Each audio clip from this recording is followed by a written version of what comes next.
got a divine strategy in place. ದೇವರು ಒಂದು ದೈವಿಕವಾದ ಯೋಚನೆಯನ್ನು ಇಟ್ಟಿದ್ದಾನೆ. Everybody, we have a plan to do something, right? ನಮ್ಮೆಲ್ಲರಿಗೂ ಯಾವುದೋ ಒಂದು ಯೋಚನೆ ಇರುತ್ತದೆ. If you want to build a house, you have a plan before the house is being constructed. ಒಂದು ಮನೆಯನ್ನು ಕಟ್ಟಬೇಕಾದ್ರೆ ನಿಮಗೆ ಕಟ್ಟುವುದಕ್ಕೆ ಮುಂಚೆನೆ ನಿಮಗೆ ಒಂದು ಯೋಚನೆ ಇರುತ್ತದೆ. Even God has a plan. ದೇವರಿಗೂ ಸಹ ಒಂದು ಯೋಚನೆ ಇದೆ. And he used the cross to fulfill his plan. ಆ ಯೋಚನೆ ಏನಂದ್ರೆ ಆ ಶಿಲುಬೆಯನ್ನು ಉಪಯೋಗಿಸಿ ಆತನ ಚಿತ್ತವನ್ನು ನೆರವೇರಿಸುವುದು. And the cross is a crude piece of timber put together to crucify criminals. ಆ ಶಿಲುಬೆ ಏನಂದ್ರೆ ಎರಡು ಮರಗಳನ್ನು ಜೋಡಣೆಯಾಗಿ ಇಟ್ಟು ಒಬ್ಬರನ್ನು ಸಾಯಿಸಲು ಉಪಯೋಗಿಸುವ ಒಂದು ವಿಧಾನ. Therefore the cross is a contradiction. ಆದ್ದರಿಂದ ಶಿಲುಬೆ ಒಂದು ಎದುರಾಗಿರುವುದು. The cross is a confusion. ಅದು ಒಂದು ಗೊಂದಲಕ್ಕೆ ಈಡಾಗುವುದು. Because how can something so terrible be something so glorious?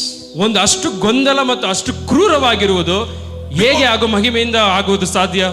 Because on the cross criminals were hanged, criminals were flogged to death. ಆ ಶಿಲುಬೆಯಲ್ಲಿ ಕಳ್ಳರು ಮತ್ತು ದುಷ್ಟರನ್ನ ನೇತು ಹಾಕುತ್ತಿದ್ದರು. Yet we have found the cross to be the symbol of great love because of what Jesus did on the cross. ಆದರೆ ಯೇಸು ಕ್ರಿಸ್ತನು ಇದ್ದುದರಿಂದ ಆ ಶಿಲುಬೆಯನ್ನು ನಾವು ಕೃಪೆಯ ಚಿಹ್ನೆಯಾಗಿ ನೋಡ್ತಾ ಇದ್ದೇವೆ. An instrument of torture becomes the greatest instrument of reverence. ಆ ಕ್ರೂರವಾಗಿ ಉಪಯೋಗಿಸಲ್ಪಡುವ ವಸ್ತುವನ್ನ ಕೃಪೆಯ ವಸ್ತುವಾಗಿ ಉಪಯೋಗಿಸಿದರು. An instrument of punishment becomes the great instrument of freedom. ಆ ದಂಡನೆಯನ್ನು ಕೊಡುವ ವಸ್ತುವು ನಮಗೆ ಬಿಡುಗಡೆ ಕೊಡುವ ವಸ್ತುವಾಗಿ ಮಾರ್ಪಟ್ಟಿತು. An instrument of shame and guilt becomes an instrument of glory and gain. ನಾಚಿಕೆ ಮತ್ತು ಅವಮಾನಗಳ ವಸ್ತು ಮಹಿಮೆ ಮತ್ತು ನಮಗೆ ಲಾಭ ಕೊಡುವ ವಸ್ತುವಾಗಿ ಆರಂಭಿಸಿತು. You see, how can it be possible that this particular symbol of shame, guilt can become glory?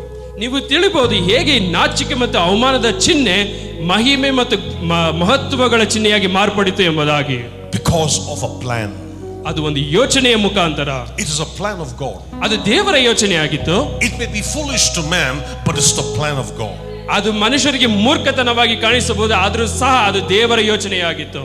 The preaching of the cross is foolishness to them who are perishing, but unto us who are saved, it is the power of God. ಈ ಶಿಲುಬೆಯ ಮಾರ್ಗದ ಮಾತು ನಾಶನದ ಮಾರ್ಗದಲ್ಲಿ ದುಷ್ಟತನದ ಮಾತಾಗಿದೆ, ಆದರೆ ನಮಗೋ ಅದು ದೇವರ ಮಹಿಮೆಯಾಗಿದೆ. The cross is two pieces of timber. ಶಿಲುಬೆ ಅನ್ನೋದು ಒಂದು ಎರಡು ಮರಗಳನ್ನು ಜೋಡಣೆಯಾಗಿ ಇಟ್ಟಿರುವುದು. A horizontal beam and a vertical beam. ಒಂದು ಉದ್ದನೆಯದು ಮತ್ತು ಒಂದು ಅಡ್ಡಯದು. If you see the vertical beam, ನೀವು ಅಡ್ಡವಾಗಿರುವ ಮರವನ್ನು ನೋಡುವುದಾದರೆ it talks about the sin of man from the north to the south, from the east to the west, the transgression of man. The Bible says he encompassed it on that one piece of timber and he destroyed sin on the cross of Calvary. ನೀವು ಆ ಮರವನ್ನು ನೋಡುವುದಾದರೆ ಮನುಷ್ಯನ ಪಾಪ ಮತ್ತು ದಂಡನೆಗಳು ಪೂರ್ವದಿಂದ ಪಶ್ಚಿಮಕ್ಕೂ ಉತ್ತರದಿಂದ ದಕ್ಷಿಣಕ್ಕೂ ಎಲ್ಲಾ ಕಡೆಗೂ ಒಂದಾಗಿ ಇಟ್ಟು ಅದನ್ನು ಮುರಿದಿರುವ ದೇವನಾಗಿದ್ದಾನೆ. Amen. The Bible says as far as the east is from the west, he removed our transgression from us. ಪೂರ್ವದಿಂದ ಪಶ್ಚಿಮಕ್ಕೆ ಎಷ್ಟು ದೂರವೋ ಅಷ್ಟು ದೂರ ನಮ್ಮ ಪಾಪಗಳನ್ನು ಅದನ್ನು ತೆಗೆದುಕೊಂಡಿದ್ದಾನೆ. Number 2, ಎರಡನೆಯದು the beam which points upward, ಆ ಉದ್ದನೆಯ ಮರ, it talks about reconciling God to man. ಮನುಷ್ಯ ಮತ್ತು ದೇವರ ನಡುವಿನ ಸಮಾಧಾನವನ್ನು ಸೂಚಿಸುತ್ತದೆ. Amen. So the cross is bringing God to man and man back to man. ಈ ಶಿಲುಬೆಯು ಮನುಷ್ಯನು ಮತ್ತು ದೇವರನ್ನು ಒಂದಾಗಿಸುತ್ತದೆ ಮತ್ತು ಮನುಷ್ಯನ ನಡುವೆ ಸಂಬಂಧವನ್ನು ಏರ್ಪಡಿಸುತ್ತದೆ. So the cross is something so significant. I pray in the name of Jesus, once we understand this, we'll never look at life bad. ನಾನು ದೇವರಿಗೆ ಸ್ತೋತ್ರ, ಶಿಲುಬೆಗಾಗಿ ಒಂದು ಸಲ ನೀವು ಶಿಲುಬೆ ಹತ್ರ ಬಂದಾದ್ರೆ ನೀವು ಜೀವನವನ್ನು ಹಿಂತಿರುಗಿ ನೋಡುವುದೇ ಇಲ್ಲ. The cross is a historical event. ಈ ಶಿಲುಬೆ ಅನ್ನೋದು ಒಂದು ಐತಿಹಾಸಿಕವಾದ ಒಂದು ಘಟನೆಯಾಗಿದೆ. It happened 2000 years ago. ಅದು 2000 ವರ್ಷಗಳ ಮುಂಚೆ ನಡೆಯಿತು. And because it happened, ಅದು ಆದದ್ದರಿಂದ it brought forth some amazing changes in the way we live life today. ನಾವು ಇಂದು ಜೀವನ ಮಾಡುವ ಶೈಲಿಯ ಒಂದು ಅದ್ಭುತವಾದ ಬದಲಾವಣೆಯನ್ನು ಅದು ತಂದುಕೊಟ್ಟಿತು. English, rather, there's this Greek word called tetelestai. ಒಂದು ಗ್ರೀಕ್ ಪದ ಇದೆ, ಅಂದ್ರೆ ಟೆಟೆಲೆಸ್ಟೈ. Tetelestai. ಟೆಟೆಲೆಸ್ಟೈ. Can you all try to say that, please? ಹೇಳ್ತೀರಾ? ಪ್ರಯತ್ನ ಮಾಡಿ. ಟೆಟೆಲೆಸ್ಟೈ. Tetelestai. You'll find that in the book of John chapter 19. ಇದನ್ನು ಯೋಹಾನ 19ನೇ ಅಧ್ಯಾಯದಲ್ಲಿ ನೋಡ್ತೀರಾ. 19 verse 28. ಯೋಹಾನ 19ನೇ ಅಧ್ಯಾಯ 28ನೇ ವಾಕ್ಯ. After this, Jesus, knowing that all things were now accomplished. ಇದಾದ ಮೇಲೆ ಯೇಸು ಈಗ ಎಲ್ಲ ತೀರಿತೆಂದು ತಿಳಿದು. That is the word where you get the word tetelestai. ಈ ಪದದಲ್ಲಿ ಟೆಟೆಲೆಸ್ಟೈಲ್ ಎಂಬ ಗ್ರೀಕ್ ಪದವನ್ನು ನೀವು ನೋಡಲು ಸಾಧ್ಯ. And then it goes on to say in verse number 30. 30ನೇ ವಾಕ್ಯದಲ್ಲಿ, so when Jesus had received the sour wine, he said, "It is finished." ಯೇಸು ಆ ಉಳಿರಸವನ್ನು ತೆಗೆದುಕೊಂಡ ಮೇಲೆ ತೀರಿತು ಎಂದು ಹೇಳಿದನು. It is finished. ಅದು ಮುಗಿಯಿತು. It is the word tetelestai. ಅದನ್ನೇ ಟೆಟೆಲೆಸ್ಟೈಲ್ ಎಂದು ಕರೆಯುತ್ತಾರೆ. Come on, help me say it one more time. Tetelestai. ನೀವು ಒಂದ್ಸಲ ಹೇಳಿ ಅದನ್ನು. You see, anything that you take in the Bible before the cross, man was always wanting. He was in need. It was not complete. ನೀವು ಶಿಲುಬೆಗೆ ಮುಂಚೆ ಬೈಬಲ್ನಲ್ಲಿ ಎಲ್ಲಿ ನೋಡುವುದಾದರೂ ಮನುಷ್ಯ ಯಾವಾಗಲೂ ನನಗೆ ಬೇಕು, ನನಗೆ ಬೇಡಿಕೆ ಇದೆ, ನನಗೆ ಅವಶ್ಯಕವಿದೆ ಎಂಬುದಾಗಿ ಹೇಳುತ್ತಾರೆ. But after the cross, ಆದರೆ ಶಿಲುಬೆಯ ನಂತರ things are different. ಎಲ್ಲ ಕಾರ್ಯಗಳು ಬದಲಾಯಿತು. Because it is finished. ಅದು ತೀರಿದ ನಂತರ, because it is completed. ಯಾಕಂದ್ರೆ ಅದು ಮುಗಿಯಿತು. Do you understand that? So the cross is something which pulled the past from Adam to the cross, and the cross pulled the future from the second coming to the cross, and on the cross something happened, and therefore those words, "It is finished," makes very much of sense. ಈ ಶಿಲುಬೆ ಏನು ಮಾಡಿತಂದ್ರೆ ಆದಾಮನಿಂದ ನಮ್ಮ ಪೂರ್ವ ಕಾಲವನ್ನು, ಯೇಸುವಿನ ಎರಡನೇ ಬರುವಿಕೆಯಿಂದ ನಮ್ಮ ಭವಿಷ್ಯತ್ ಕಾಲವನ್ನು ಎರಡು ಒಂದಾಗಿ ಇಟ್ಟು ಮುಗಿಯಿತು ಎಂಬುದಾಗಿ ಹೇಳಿದ್ದಾರೆ. It's on the cross. ಅದು ಶಿಲುಬೆಯಲ್ಲಿ. It is finished. ಅದು ಮುಗಿಯಿತು. That is why the devil will like to tell you everything else except the cross. ಅದರಿಂದ ಸೈತಾನ್ ನಿಮಗೆ ಎಲ್ಲವನ್ನೂ ಹೇಳುತ್ತಾನೆ, ಶಿಲುಬೆಯ ಹೊರತು. Because it's on the cross, it is finished. ಯಾಕಂದ್ರೆ ಶಿಲುಬೆಯಲ್ಲೇ ಎಲ್ಲ ಮುಗಿಯಿತು. The word tetelestai, ಆ ಪದ ಟೆಟೆಲೆಸ್ಟೈಲ್, is the word which is written by an accountant. ಅದು ಒಂದು ಅಕೌಂಟೆಂಟ್ ಬರೆಯೋರಿಂದ ಅದು ಆ ಪದ ಒಂದು ಉತ್ಪತ್ತಿ ಆಯಿತು. Many years back, I must have told you this story, but let me tell you one more time. ನಾನು ಕೆಲವು ದಿನಗಳ ಮುಂಚೆ ನಿಮ್ಗೊಂದು ಕಥೆ ಹೇಳಿದೆ, ಇನ್ನೊಂದ್ಸಲ ಹೇಳ್ತೇನೆ. I overspent my credit card. ನಾನು ನನ್ನ ಕ್ರೆಡಿಟ್ ಕಾರ್ಡ್ ಅನ್ನು ಬಹಳವಾಗಿ ನಾನು ಖರ್ಚು ಮಾಡಿದೆ ಅದರಿಂದ. And therefore the bankers started coming home and saying, "Give me back the money." ಆದ್ರಿಂದ ಬ್ಯಾಂಕಿನಿಂದ ಜನಗಳು ಬಂದು ನನಗೆ ಸಾಲವನ್ನು ಹಿಂತಿರುಗಿ ಕೊಡು ಅಂತ ಕೇಳಲು ಸ್ಟಾರ್ಟ್ ಮಾಡಿದ್ರು. And so my father noticed people visiting me. ನನ್ನ ತಂದೆ ಇದನ್ನೆಲ್ಲ ಗಮನಿಸ್ತಾ ಇದ್ರು. And asked me, "What is the problem? Why are these bankers harassing you?" ಯಾಕೆ ಈ ಬ್ಯಾಂಕಿನಿಂದ ಯಾಕೆ ಎಲ್ಲ ನಿನ್ನ ಕಡೆಗೆ ಬರ್ತಿದ್ದಾರೆ, ಯಾಕೆ ಹುಡುಕ? And I told my dad, "Very sorry, I overspent my card, and interest over interest over interest, it's a huge amount of money." ನಾನು ಹೇಳಿದೆ, ಅಪ್ಪ ನನ್ನ ಕ್ರೆಡಿಟ್ ಕಾರ್ಡ್ನ ತುಂಬಾ ಖರ್ಚು ಮಾಡಿದ್ದೀನಿ, ಆ ಬಡ್ಡಿ ಮೇಲೆ ಬಡ್ಡಿ ಹಾಕಿ ತುಂಬಾ ದೊಡ್ಡ ಮೊತ್ತ ಆಗ್ಬಿಟ್ಟಿದೆ ಅಂತ ಹೇಳಿದೆ. My dad said, "No problem, I will pay." ನನ್ನ ತಂದೆ ಹೇಳಿದ್ರು, ತೊಂದರೆ ಇಲ್ಲ, ನಾನು ಕೊಡ್ತೇನೆ. And so he paid the money at the bank. ಅವರು ಬ್ಯಾಂಕಿಗೆ ಹಣವನ್ನು ಕೊಟ್ಟರು. And the bank gave me a receipt. ಆ ಬ್ಯಾಂಕ್ ನನಗೆ ಒಂದು ಚೀಟಿಯನ್ನು ಕೊಟ್ಟರು. And that receipt says, ಆ ಚೀಟಿ ಏನು ಹೇಳ್ತದೆ ಗೊತ್ತಾ? paid in full. ಸಂಪೂರ್ಣವಾಗಿ ಮೊತ್ತವನ್ನು ಕಟ್ಟಿ ಆಯಿತು ಎಂಬುದಾಗಿ. It said tetelestai. ಅದು ಟೆಟೆಲೆಸ್ಟೈಲ್ ಎಂಬುದಾಗಿ. Tetelestai, paid in full. ಸಂಪೂರ್ಣವಾಗಿ ದರ ಕಟ್ಟಿ ಆಯಿತು. So I have the receipt. ನನ್ನ ಹತ್ರ ಚೀಟಿ ಇದೆ. And for example, if the banker came the next day morning and said, "Sir, you have to make payment." ಉದಾಹರಣೆಗೆ ಮರುದಿನ ಬಂದು ಬ್ಯಾಂಕಿನಿಂದ ಬಂದು, ಸರ್ ನೀವು ನನಗೆ ಹಣ ಕಟ್ಟಬೇಕಂತ ಹೇಳಿದ್ರೆ, what will I do? ನಾನು ಏನ್ ಮಾಡ್ತೀನಿ? Tetelestai. Tetelestai. Paid in full. ಸಂಪೂರ್ಣವಾಗಿ ಕೊಟ್ಟಿದ್ದೇನೆ. Do you understand? ಅರ್ಥ ಆಯ್ತಾ? Tetelestai. Paid in full. ಸಂಪೂರ್ಣವಾಗಿ ಕಟ್ಟಾಯಿತು. Paid in full. ಸಂಪೂರ್ಣವಾಗಿ ಕೊಟ್ಟಾಯಿತು. So before we understand this word tetelestai, ಈ ಪದವನ್ನು ಅರ್ಥ ಮಾಡಿಕೊಳ್ಳೋದಕ್ಕಿಂತ ಮುಂಚೆ I want you to show you what is finished. ನಾನು ನಿಮಗೆ ತೋರಿಸಲಿದ್ದೇನೆ ಯಾವುದು ಮುಗಿಯಿತು ಎಂಬುದಾಗಿ. Yes, it is finished. ಹೌದು ಮುಗಿಯಿತು. What are the things that are finished? ಯಾವ ಯಾವ ಕೆಲಸಗಳು ಮುಗಿಯಿತು? Hebrews chapter 9. ಇಬ್ರಿಯ 9ನೇ ಅಧ್ಯಾಯ. We're going to read a couple of verses from verse number 7.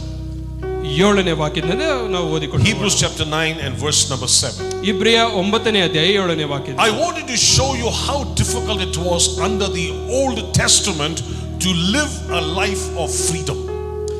ಒಂದು ಬಿಡುಗಡೆ ಜೀವಿತವನ್ನು ಹಳೆ ಒಡಂಬಡಿಕೆಯ ಪ್ರಕಾರ ಜೀವಿಸುವುದು ಎಷ್ಟು ಕಷ್ಟವೆಂದು ನಾನು ನಿಮಗೆ ತೋರಿಸಿಕೊಡ್ತೇನೆ. The Bible says the high priest went into the second part alone once in a year, not without blood, which he offered for himself and for the people's sins committed in ignorance.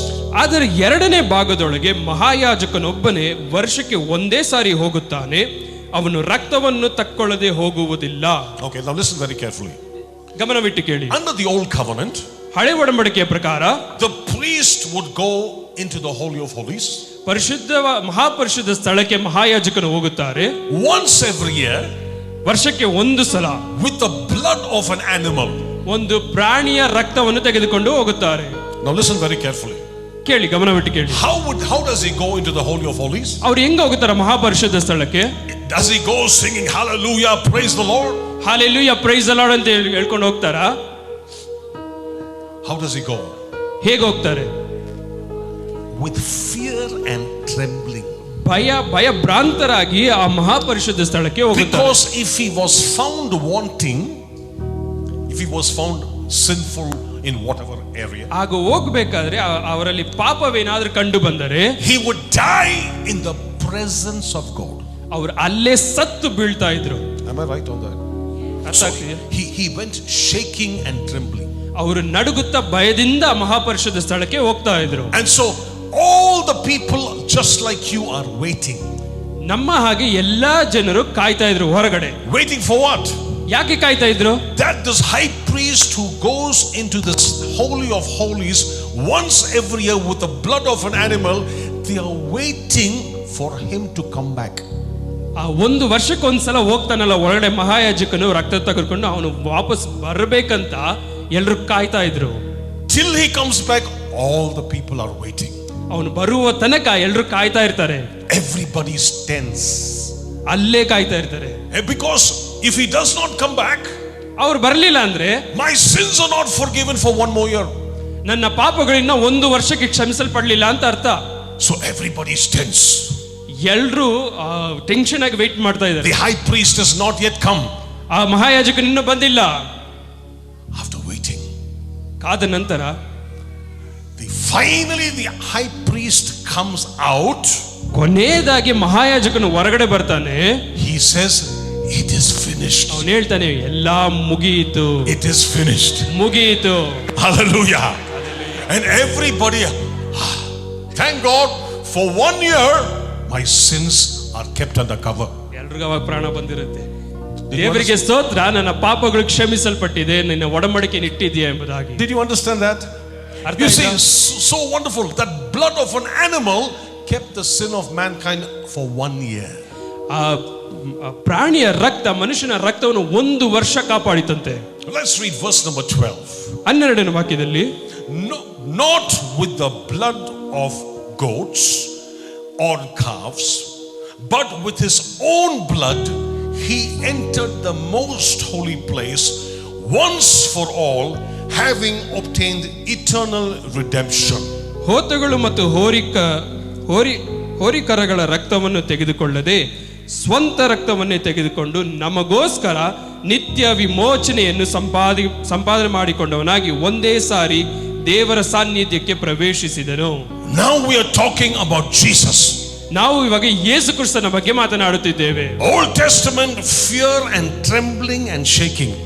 ಹಳೆ ಒಡಂಬಡಿಕೆಯಲ್ಲಿ ಭಯ, ನಡುಕ ಮತ್ತೆ ಭಯಭ್ರಾಂತರಾಗಿದ್ದರು.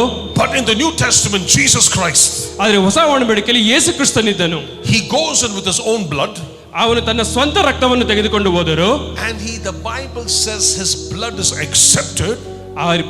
ವಾಕ್ಯ ಹೇಳುತ್ತದೆ ಅವರ ರಕ್ತವನ್ನು ಅಂಗೀಕರಿಸಿಕೊಂಡರು. And when he comes out, ಅವರು ಹೊರಗಡೆ ಬಂದಾಗ, that's when he cried on the cross of Calvary. ಅವಾಗಲೇ ಶಿಲುಬೆಯಲ್ಲಿ ಜೋರಾಗಿ ಹೇಳಿದರು, it is finished. ಅದು ಮುಗಿಯಿತು ಎಂಬುದಾಗಿ. it is finished. ಮುಗಿಯಿತು ಎಂಬುದಾಗಿ. Oh, hallelujah. That is why I'm telling you there's reason for us to celebrate. ಅದರಿಂದ ನಮಗೆ ಸಂಭ್ರಮ ಮಾಡಕ್ಕೆ ಎಲ್ಲಾ ಕಾರಣಗಳು ಇದೆ. It is finished. ಎಲ್ಲ ಮುಗಿಯಿತು. It is finished. ಎಲ್ಲವೂ ಮುಗಿಯಿತು. It is finished. ಎಲ್ಲ ಮುಗಿಯಿತು. Oh, hallelujah. Now in the English language, ಆಂಗ್ಲ ಭಾಷೆಯಲ್ಲಿ the tenses are very important. ಆ ವಚನಗಳು ತುಂಬಾ ಮುಖ್ಯ. We have past tense, present tense and future tense. ಪೂರ್ವಕಾಲ, ಭವಿಷ್ಯತ್ ಕಾಲ, ವರ್ತಮಾನ ಕಾಲ ಅಂತ ಮೂರು ವಿಧವಾದ ವಚನಗಳಿದೆ. But in this particular tense, ಆದರೆ ಈ ವಚನದಲ್ಲಿ it is a very important tense. ಅದು ಒಂದು ಬಹು ಮುಖ್ಯವಾದ ವಚನವಾಗಿದೆ. Because the devil says, I know it is finished. ಸೈತಾನ್ ಹೇಳ್ತಾನೆ ನನಗೆ ಗೊತ್ತು ಅದು ಮುಗೀತಂತ. But 2000 years ago, ಅದು 2000 ವರ್ಷ ಮುಂಚೆ. But today you are fighting this problem. ಆದರೆ ಇವತ್ತು ನೀನು ಈ ಸಮಸ್ಯೆಯಿಂದ ಜಗಳಾಡ್ತಿದ್ದೀಯಲ್ಲ. Today you have no job. ನಿನಗೆ ಈ ಸಮಸ್ಯೆ ಇದೆ ಇವತ್ತು. Today you are sick in your body. ನಿನಗೆ ಇವತ್ತು ಬಲಹೀನತೆ ಇದೆ ನಿನ್ನ ದೇಹದಲ್ಲಿ. Today you have financial problem. ನಿನಗೆ ಇವತ್ತು ಆರ್ಥಿಕತೆಯಲ್ಲಿ ಎಲ್ಲಾ ತೊಂದರೆಗಳಿದೆ. 2000 years ago it is finished. 2000 ವರ್ಷ ಮುಂಚೆ ಅದು ಮುಗಿಯಿತು. But today you are in trouble. ಆದರೆ ಇವತ್ತು ನಿನಗೆ ಸಮಸ್ಯೆ ಇದೆ. What will you do today? ಏನ್ ಮಾಡ್ತೀಯ ಇದಕ್ಕೆ? Listen very carefully. ಸ್ವಲ್ಪ ಗಮನವಿಟ್ಟು ಕೇಳಿ. When the Lord says it is finished, ಕರ್ತನು ಹೇಳಿದನು ಮುಗಿಯಿತು ಎಂದು ಹೇಳಿದಾಗ, it's a combination of two tenses. ಅದು ಎರಡು ಕಾರ್ಯಗಳ ಮಿಶ್ರಣವಾಗಿದೆ. It is called a perfect tense. ಅದು ಒಂದು ಸಂಪೂರ್ಣವಾದ ವಚನವಾಗಿದೆ. It means what happened 2000 years ago.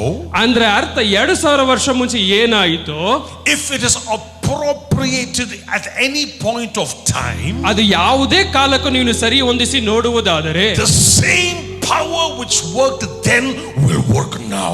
ಅಂದು ಕಾರ್ಯ ಮಾಡಿದ ಅದೇ ಶಕ್ತಿ ಇವತ್ತು ಸಹ ಕಾರ್ಯ ಮಾಡುತ್ತದೆ. So if you can activate the revelation of what happened on the cross and bring it to now, it will work now. ಅಂದು ನಡೆದ ಶಿಲುಬೆಯ ಪ್ರಕಟಣೆಯನ್ನು ನೀನು ತೆಗೆದುಕೊಂಡು ಇಂದು ಕಾರ್ಯ ಸಾಧಿಸುವುದಾದರೆ ಇಂದು ಸಹ ಅದೇ ಶಕ್ತಿ ಕಾರ್ಯ ಸಾಧ ಮಾಡುವಾಗಿದೆ. Amen. The Bible says today is the day of salvation. ಸತ್ಯವೇದ ಹೇಳ್ತದೆ ಇಂದೇ ರಕ್ಷಣೆಯ ದಿನ. When? ಯಾವತ್ತು? Today. ಇವತ್ತು. If the revelation is on that particular subject today is the day of your salvation. ಆ ಪ್ರಕಟಣೆ ಇಂದು ನಡೆಯುವುದಾದರೆ ಇಂದೇ ರಕ್ಷಣೆಯ ದಿನ ಎಂಬುದಾಗಿ ಹೇಳುತ್ತೇವೆ. So where is the miracle?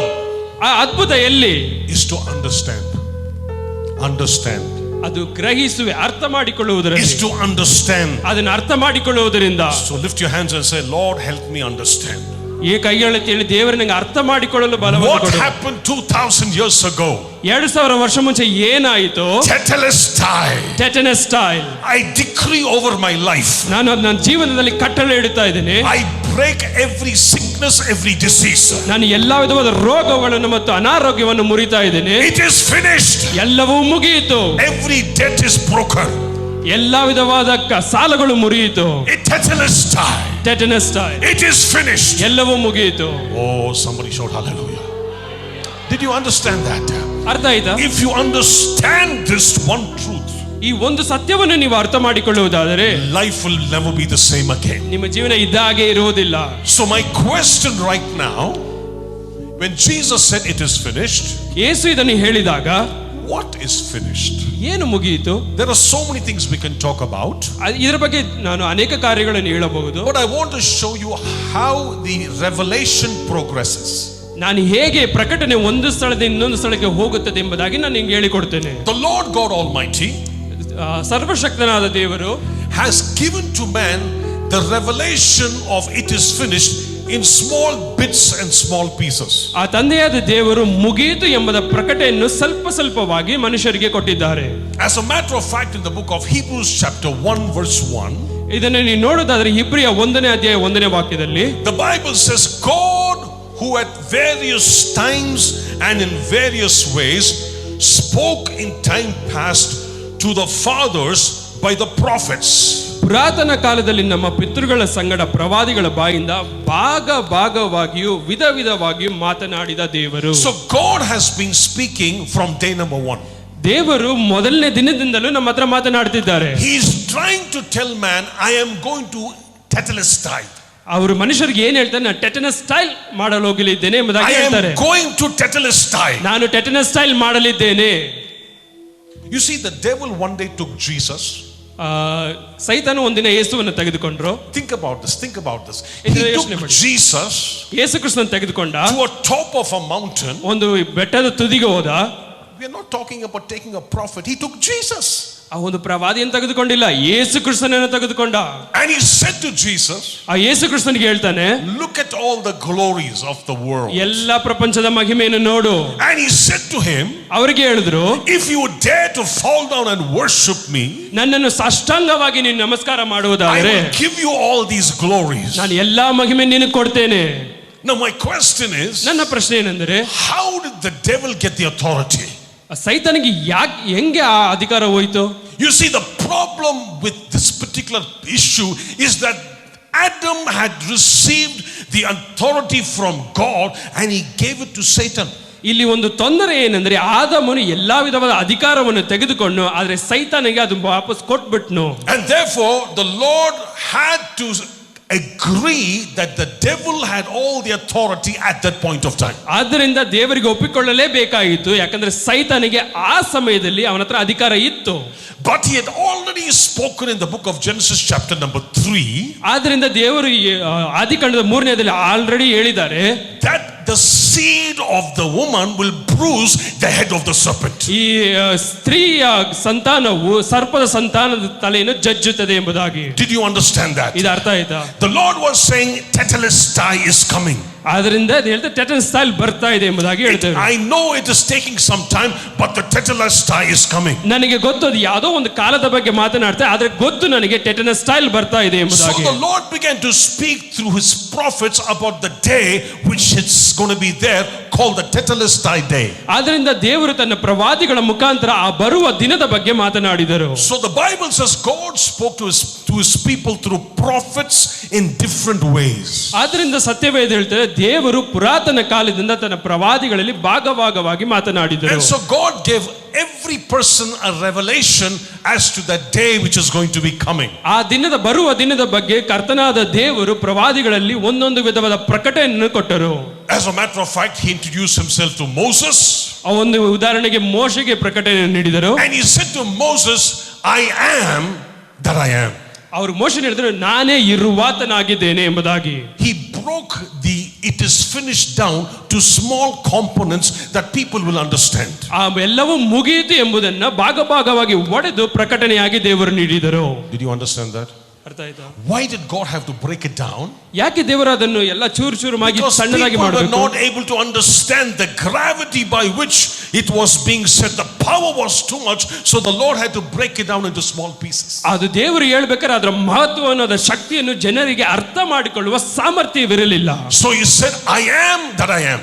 ಆದ್ರಿಂದ ನಾನು ಇರುವಾತನೇ ಆಗಿದ್ದೇನೆ ಎಂಬುದಾಗಿ ಹೇಳಿದರು. What do you mean, Lord, I am that I am? ದೇವರೇ, ನೀನು ಹಂಗೆ ಹೇಳಿದಾಗ ಅದರ ಅರ್ಥವೇನು? He says, whatever you want me to be, I will become. ದೇವರು ಹೇಳಿದ್ರು, ನೀನು ಏನಾಗಿ ನನ್ನನ್ನು ಮಾಡ್ಬೇಕು ಅನ್ಕೊಂಡಿದ್ಯಾ ಹಾಗೆ ನಾನು ಇರ್ತೇನೆ. If you want healing, I will be your healer. ನಿನಗೆ ಸುಖ ಬೇಕಾದ್ರೆ ನಾನು ಸುಖವನ್ನು ಕೊಡುವವನಾಗಿದ್ದೇನೆ. If you want deliverance, I will be your deliverer. ನಿನಗೆ ಬಿಡುಗಡೆ ಬೇಕಾದ್ರೆ ನಿನಗೆ ಬಿಡುಗಡೆ ಕೊಡುವವನಾಗಿದ್ದೇನೆ. I am that I am. ನಾನು ಇರುವಾತನೇ ಆಗಿದ್ದೇನೆ. Today I don't know what you want. I don't know whatever you need today. ನೀವು ಏನು ಮಾಡಿದ್ರೆ ನನಗೆ ಗೊತ್ತಿಲ್ಲ, but he is the I am. ಆತನು ಇರುವಾತನೇ ಆಗಿದ್ದಾನೆ. Hold on right there. Then the Lord Jesus came on the scene. ಆಗ ನಂತರ ಯೇಸು ಕ್ರಿಸ್ತನು ಇವಾಗ ಬರ್ತಾನೆ. Because the Bible says in the book of Hebrews chapter 1, ಇಬ್ರೇ 1ನೇ ದೇವರ ವಾಕ್ಯ ಹೇಳ್ತದೆ, the same verse, verse number 1, the last portion, ಆ ಕೊನೆಯ ಭಾಗ 1ನೇ ವಾಕ್ಯದಲ್ಲಿ, he says, in the last days he has spoken to us by his son. ಈ ಅಂತ್ಯ ದಿನಗಳಲ್ಲಿ ನಮ್ಮ ಸಂಗಡ ಮಗನ ಮುಖಾಂತರವಾಗಿ ಮಾತನಾಡಿದ್ದಾನೆ. So the son comes on the scene. ಇವಾಗ ಮಗ ಬರ್ತಾ ಇದ್ದಾರೆ. He says, okay, what I am going to tell you, what I will finish. ನಾನು ಏನು ಮುಗಿಸಿದ್ದೇನೆ ಅದರ ಬಗ್ಗೆ ಹೇಳ್ತೇನೆ ಎಂಬುದಾಗಿ ಹೇಳಿದರು. Has it been accomplished? ಅದು ಮುಗಿಯಿತು. Has it been accomplished as ಅದು yet? ಮುಗಿಯಿತಾ ಹೇಳಿದ ಪ್ರಕಾರ? In the spiritual, yes. In the natural, no. ಅದು ಆಧ್ಯಾತ್ಮಿಕವಾಗಿ ಹೌದು, ಆದ್ರೆ ಸ್ವಾಭಾವಿಕವಾಗಿ ಇಲ್ಲ. So he came and told his people, ಅದು ಮನುಷ್ಯರಿಗೆ ಬಂದು ಹೇಳಿದರು, I am the bread of life. ನಾನೇ ಜೀವದ ರೊಟ್ಟಿಯಾಗಿದ್ದೇನೆ. He broke it down and he told his people, these are the areas I am going to finish it. ದೇವರು ಅದನ್ನು ಸ್ವಲ್ಪ ಸ್ವಲ್ಪವಾಗಿ ಮುರಿದು ಈ ಜಾಗದಲ್ಲಿ ಇದನ್ನು ಮುಗಿಸುತ್ತೇನೆ ಎಂಬುದಾಗಿ ಹೇಳಿದರು. People were thirsty and hungry for divine revelation. ಜನರು ದೈವಿಕವಾದ ಪ್ರಕಟಣೆಗೆ ಅವರು ಕಾದುತ್ತಾ ಇದ್ದರು. So he said, I am the bread of life. ಅದರಿಂದ ದೇವರು ಹೇಳಿದ್ರು, ನಾನೇ ಜೀವದ ರೊಟ್ಟಿಯಾಗಿದ್ದೇನೆ. People were living in darkness. ಜನರು ಕತ್ತಲೆಯಲ್ಲಿ ಜೀವಿತಾ ಇದ್ರು. He says, I am the light. ಅವರು ಹೇಳಿದ್ರು, ನಾನೇ ಬೆಳಕಾಗಿದ್ದೇನೆ ಎಂಬುದಾಗಿ. People did not know where they were going. ಜನರಿಗೆ ಗೊತ್ತಿಲ್ಲ ಅವರು ಎಲ್ಲಿ ಹೋಗ್ತಾ ಇದ್ದಾರೆ ಎಂಬುದಾಗಿ. Therefore he says, I am the door. ಆದ್ರಿಂದ ಯೇಸು ಹೇಳಿದ್ರು, ನಾನೇ ಬಾಗಿಲಾಗಿದ್ದೇನೆ ಎಂಬುದಾಗಿ. I am the good shepherd. ನಾನೇ ಒಳ್ಳೆ ಕುರುಬನಾಗಿದ್ದೇನೆ I ಎಂಬುದಾಗಿ. am the resurrection and the life. ನಾನೇ ಬೆಳಕು ಸತ್ಯವೂ ಜೀವವಾಗಿದ್ದೇನೆ I ಎಂಬುದಾಗಿ. am the way, the truth and the life. ನಾನೇ ಸತ್ಯವೂ ಜೀವವೂ ಮಾರ್ಗವಾಗಿದ್ದೇನೆ ಎಂಬುದಾಗಿ. I am the true wine. ನಾನೇ ನಿಜವಾದ ದ್ರಾಕ್ಷಾರಸವಾಗಿದ್ದೇನೆ ಎಂಬುದಾಗಿ. And he had to prove all these things. ಅದನ್ನು ಅವನು ನಿರೂಪಿಸಬೇಕಾಗಿತ್ತು. And therefore on the cross, ಆದ್ದರಿಂದ ಶಿಲುಬೆಯಲ್ಲಿ all that he said he will complete. ಅವರು ಏನೆಲ್ಲ ಹೇಳಿದ್ರು ಅದು ಮಾಡುವುದಾಗಿ. That he is the bread of life. ಅವರು ಜೀವದ ರೊಟ್ಟಿ ಎಂದು. That he is the light. ಅವರೇ ಬೆಳಕೆಂದು. He is the resurrection and the life. ಅವರೇ ಪುನರುತ್ಥಾನವೂ ಜೀವವಾಗಿದ್ದೇನೆಂದು. The way, the truth and the life. ನಾನೇ ಸತ್ಯ ಮಾರ್ಗ ಜೀವವಾಗಿದ್ದೇನೆಂದು. The vine. ದ್ರಾಕ್ಷಾರಸವೆಂದು. He says, I will complete it. ನಾನು ಅದನ್ನು ಮುಗಿಸುತ್ತೇನೆ. And it was complete on the cross. ಅದು ಶಿಲುಬೆಯಲ್ಲಿ ಮುಗಿಯಿತು. So everything in the Old Testament ಹಳೆ ಒಡಂಬಡಿಕೆಯಲ್ಲಿ ಎಲ್ಲವೂ is looking forward to the point of the cross. ಅದು ಶಿಲುಬೆಯನ್ನು ನೇರವಾಗಿ ನೋಡ್ತಾ ಇದೆ. But today, ಆದ್ರೆ ಇವತ್ತು we have come post cross. ನಾವು ಶಿಲುಬೆ ನಂತರ ನೋಡ್ತಾ ಇದ್ದೇವೆ. So we can go back and thank God for what the Lord has done on the cross. ನಾವು ಹಿಂದೆ ಹೋಗಿ ದೇವರು ಶಿಲುಬೆಯಲ್ಲಿ ಏನು ಮಾಡಿದನೋ ಅದಕ್ಕೆ ನಾವು ಧನ್ಯವಾದಗಳನ್ನು ಹೇಳಲು ಸಾಧ್ಯ. Did you understand that? ಅರ್ಥ ಆಯ್ತು. So the cross is such an important element in our Christian faith. ನಮ್ಮ ಕ್ರೈಸ್ತ ಜೀವಿತದಲ್ಲಿ ಶಿಲುಬೆ ಅನ್ನೋದು ಒಂದು ಬಹುಮುಖ್ಯವಾದ ಪಾತ್ರವಾಗಿದೆ. It can connect Adam to the new age which is going to come. ನಾವು ಆದಾಮನಿಂದ ಕೊನೆಯ ಮನುಷ್ಯನವರೆಗೂ ಸಂಪರ್ಕ ಮಾಡಲು ಸಾಧ್ಯ. Amen. So now think of any problem that you have from Adam to the new age. ಆದಾಮನಿಂದ ಬರುವ ಯುಗದವರೆಗೂ ನಿಮಗಿರುವ ತೊಂದರೆಗಳನ್ನೆಲ್ಲ ಜ್ಞಾಪಕ ಮಾಡಿಕೊಳ್ಳಿ. All this has been completed and taken care on the cross. ಎಲ್ಲವೂ ಸಹ ಅದನ್ನು ಶಿಲುಬೆಯಲ್ಲಿ ತೆಗೆದುಕೊಂಡು ಮುಗಿಸಲ್ಪಟ್ಟಿತು. Any problem that you are facing, ಯಾವುದೇ ವಿಧವಾದ ಕಷ್ಟವಾಗಿದ್ದರೂ, tetelestai. Any issue that you are facing, ಯಾವುದೇ ವಿಧವಾದ ತೊಂದರೆ ಇರಬಹುದು, tetelestai. Oh, hallelujah. Did you understand that? ಅರ್ಥ ಆಯ್ತಾ? Let's just see what is accomplished. ನೋಡೋಣ ಯಾವುದು ಸಾಧಿಸಿ ಮುಗಿಸಿದ್ರು ಎಂಬುದಾಗಿ ನೋಡೋಣ. Galatians chapter 3 verse 13. Galatia 3:13. All I'm doing is getting excited as to what the cross has done. That's all. ನಾನು ಏನು ಹೇಳಿದ್ರೆ ನಿಮ್ಮನ್ನು ಶಿಲುಬೆಯಲ್ಲಿ ಮಾಡಿದ ಕೆಲಸವನ್ನು ಉತ್ತೇಜಿಸುವುದಕ್ಕಾಗಿ ಹೇಳ್ತಾ ಇದ್ದೇನೆ. I'm here to tell you that the words are very important in the Bible. ನಾನು ಹೇಳಿದ್ದೇನೆ ಸತ್ಯವೇದದಲ್ಲಿ ಎಲ್ಲಾ ವಾಕ್ಯಗಳು ಬಹುಮುಖ್ಯವಾಗಿವೆ. Especially the tenses. ವಿಶೇಷವಾಗಿ ವಚನಗಳು. Verse 13, let's read it please. 13ನೇ ವಾಕ್ಯ. Christ has redeemed us from the curse of the law, having become a curse for us. For it is written, cursed is everyone who hangs on a tree. 3:13, right? Galatians 3:13. ಅಬ್ರಾಹ್ಮನಿಗೆ ಉಂಟಾದ ಆಶೀರ್ವಾದವು ಕ್ರಿಸ್ತ ಯೇಸುವಿನಲ್ಲಿ ಅನ್ಯ ಜನರಿಗೆ ಉಂಟಾಗುವಂತೆ ದೇವರು ವಾಗ್ದಾನ ಮಾಡಿದ ಆತ್ಮನು ನಮಗೆ ನಂಬಿಕೆ ಮೂಲಕ ದೊರಕುವಂತೆಯೂ ಕ್ರಿಸ್ತನು ನಮ್ಮ ನಿಮಿತ್ತ ಶಾಪವಾಗಿ ಧರ್ಮಶಾಸ್ತ್ರದಲ್ಲಿ ಹೇಳಿರುವ ಶಾಪದೊಳಗಿಂದ ನಮ್ಮನ್ನು ಬಿಡಿಸಿದನು. Number 1, ನಮ್ಮ ಒಂದನೇದು, Christ has redeemed us from the curse of the law. ಕ್ರಿಸ್ತನು ಧರ್ಮಶಾಸ್ತ್ರ ಶಾಪದಿಂದ ನಮ್ಮನ್ನು ಬಿಡುಗಡೆ ಮಾಡಿದನು. Amen. Amen. When he cried, it is finished, ಆತನು ಜೋರಾಗಿ ಮುಗಿಯಿತು ಎಂದಾಗಿ ಹೇಳಿದಾಗ, he was redeemed us from the curse. Redeemed us is past tense. ಆತನು ಬಿಡುಗಡೆ ಮಾಡಿದನು. ಯಾವುದರಿಂದ? ಧರ್ಮಶಾಸ್ತ್ರದ ಶಾಪದಿಂದ ನಮ್ಮನ್ನು ಬಿಡುಗಡೆ ಮಾಡಿದನು. Are we free today? Are we free today? ನಾವು ಬಿಡುಗಡೆ ಆಗಿದ್ದೀವಾ? Are we free today? ಆಗಿದ್ದೇವಾ? You see, Jesus comes on the cross and says, "Tetelestai, it is Yesu finished." ಕ್ರಿಸ್ತನು ಶಿಲುಬೆಯ ಮೇಲೆ ಹೇಳ್ತಾನೆ, ಟೆಟಲ್ಸ್ಟೈ ಎಂಬುದಾಗಿ ಹೇಳ್ತಾನೆ. Paid in full. ಎಲ್ಲವೂ ಸಂಪೂರ್ಣವಾಗಿ ಕೊಡಲ್ಪಟ್ಟಿದ್ದು.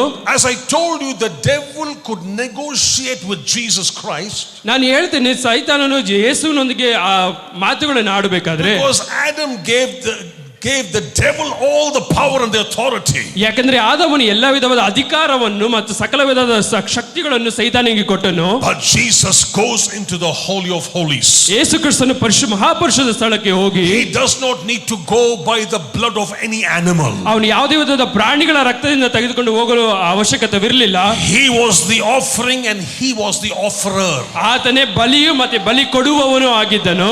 He carried his own precious blood. ಆತನು ತನ್ನ ರಕ್ತವನ್ನೇ ತೆಗೆದುಕೊಂಡು He poured it on the mercy seat before God the Father. ಆ ದಯೆಯ ಸಿಂಹಾಸನದ ಮೇಲೆ ಆ ರಕ್ತವನ್ನು ಹಾಕಿದನು. It was accepted. ಅದು ತೆಗೆದುಕೊಳ್ಳಲ್ಪಟ್ಟಿತು. And therefore the Bible says, ಆದ್ದರಿಂದ ಸತ್ಯವೇದ ಹೇಳುತ್ತದೆ, he goes to the devil. ಅವನು ಸೈತಾನ ಬಳಿಗೆ ಹೋಗಿ, He pulls from him the keys of death, hell and the grave.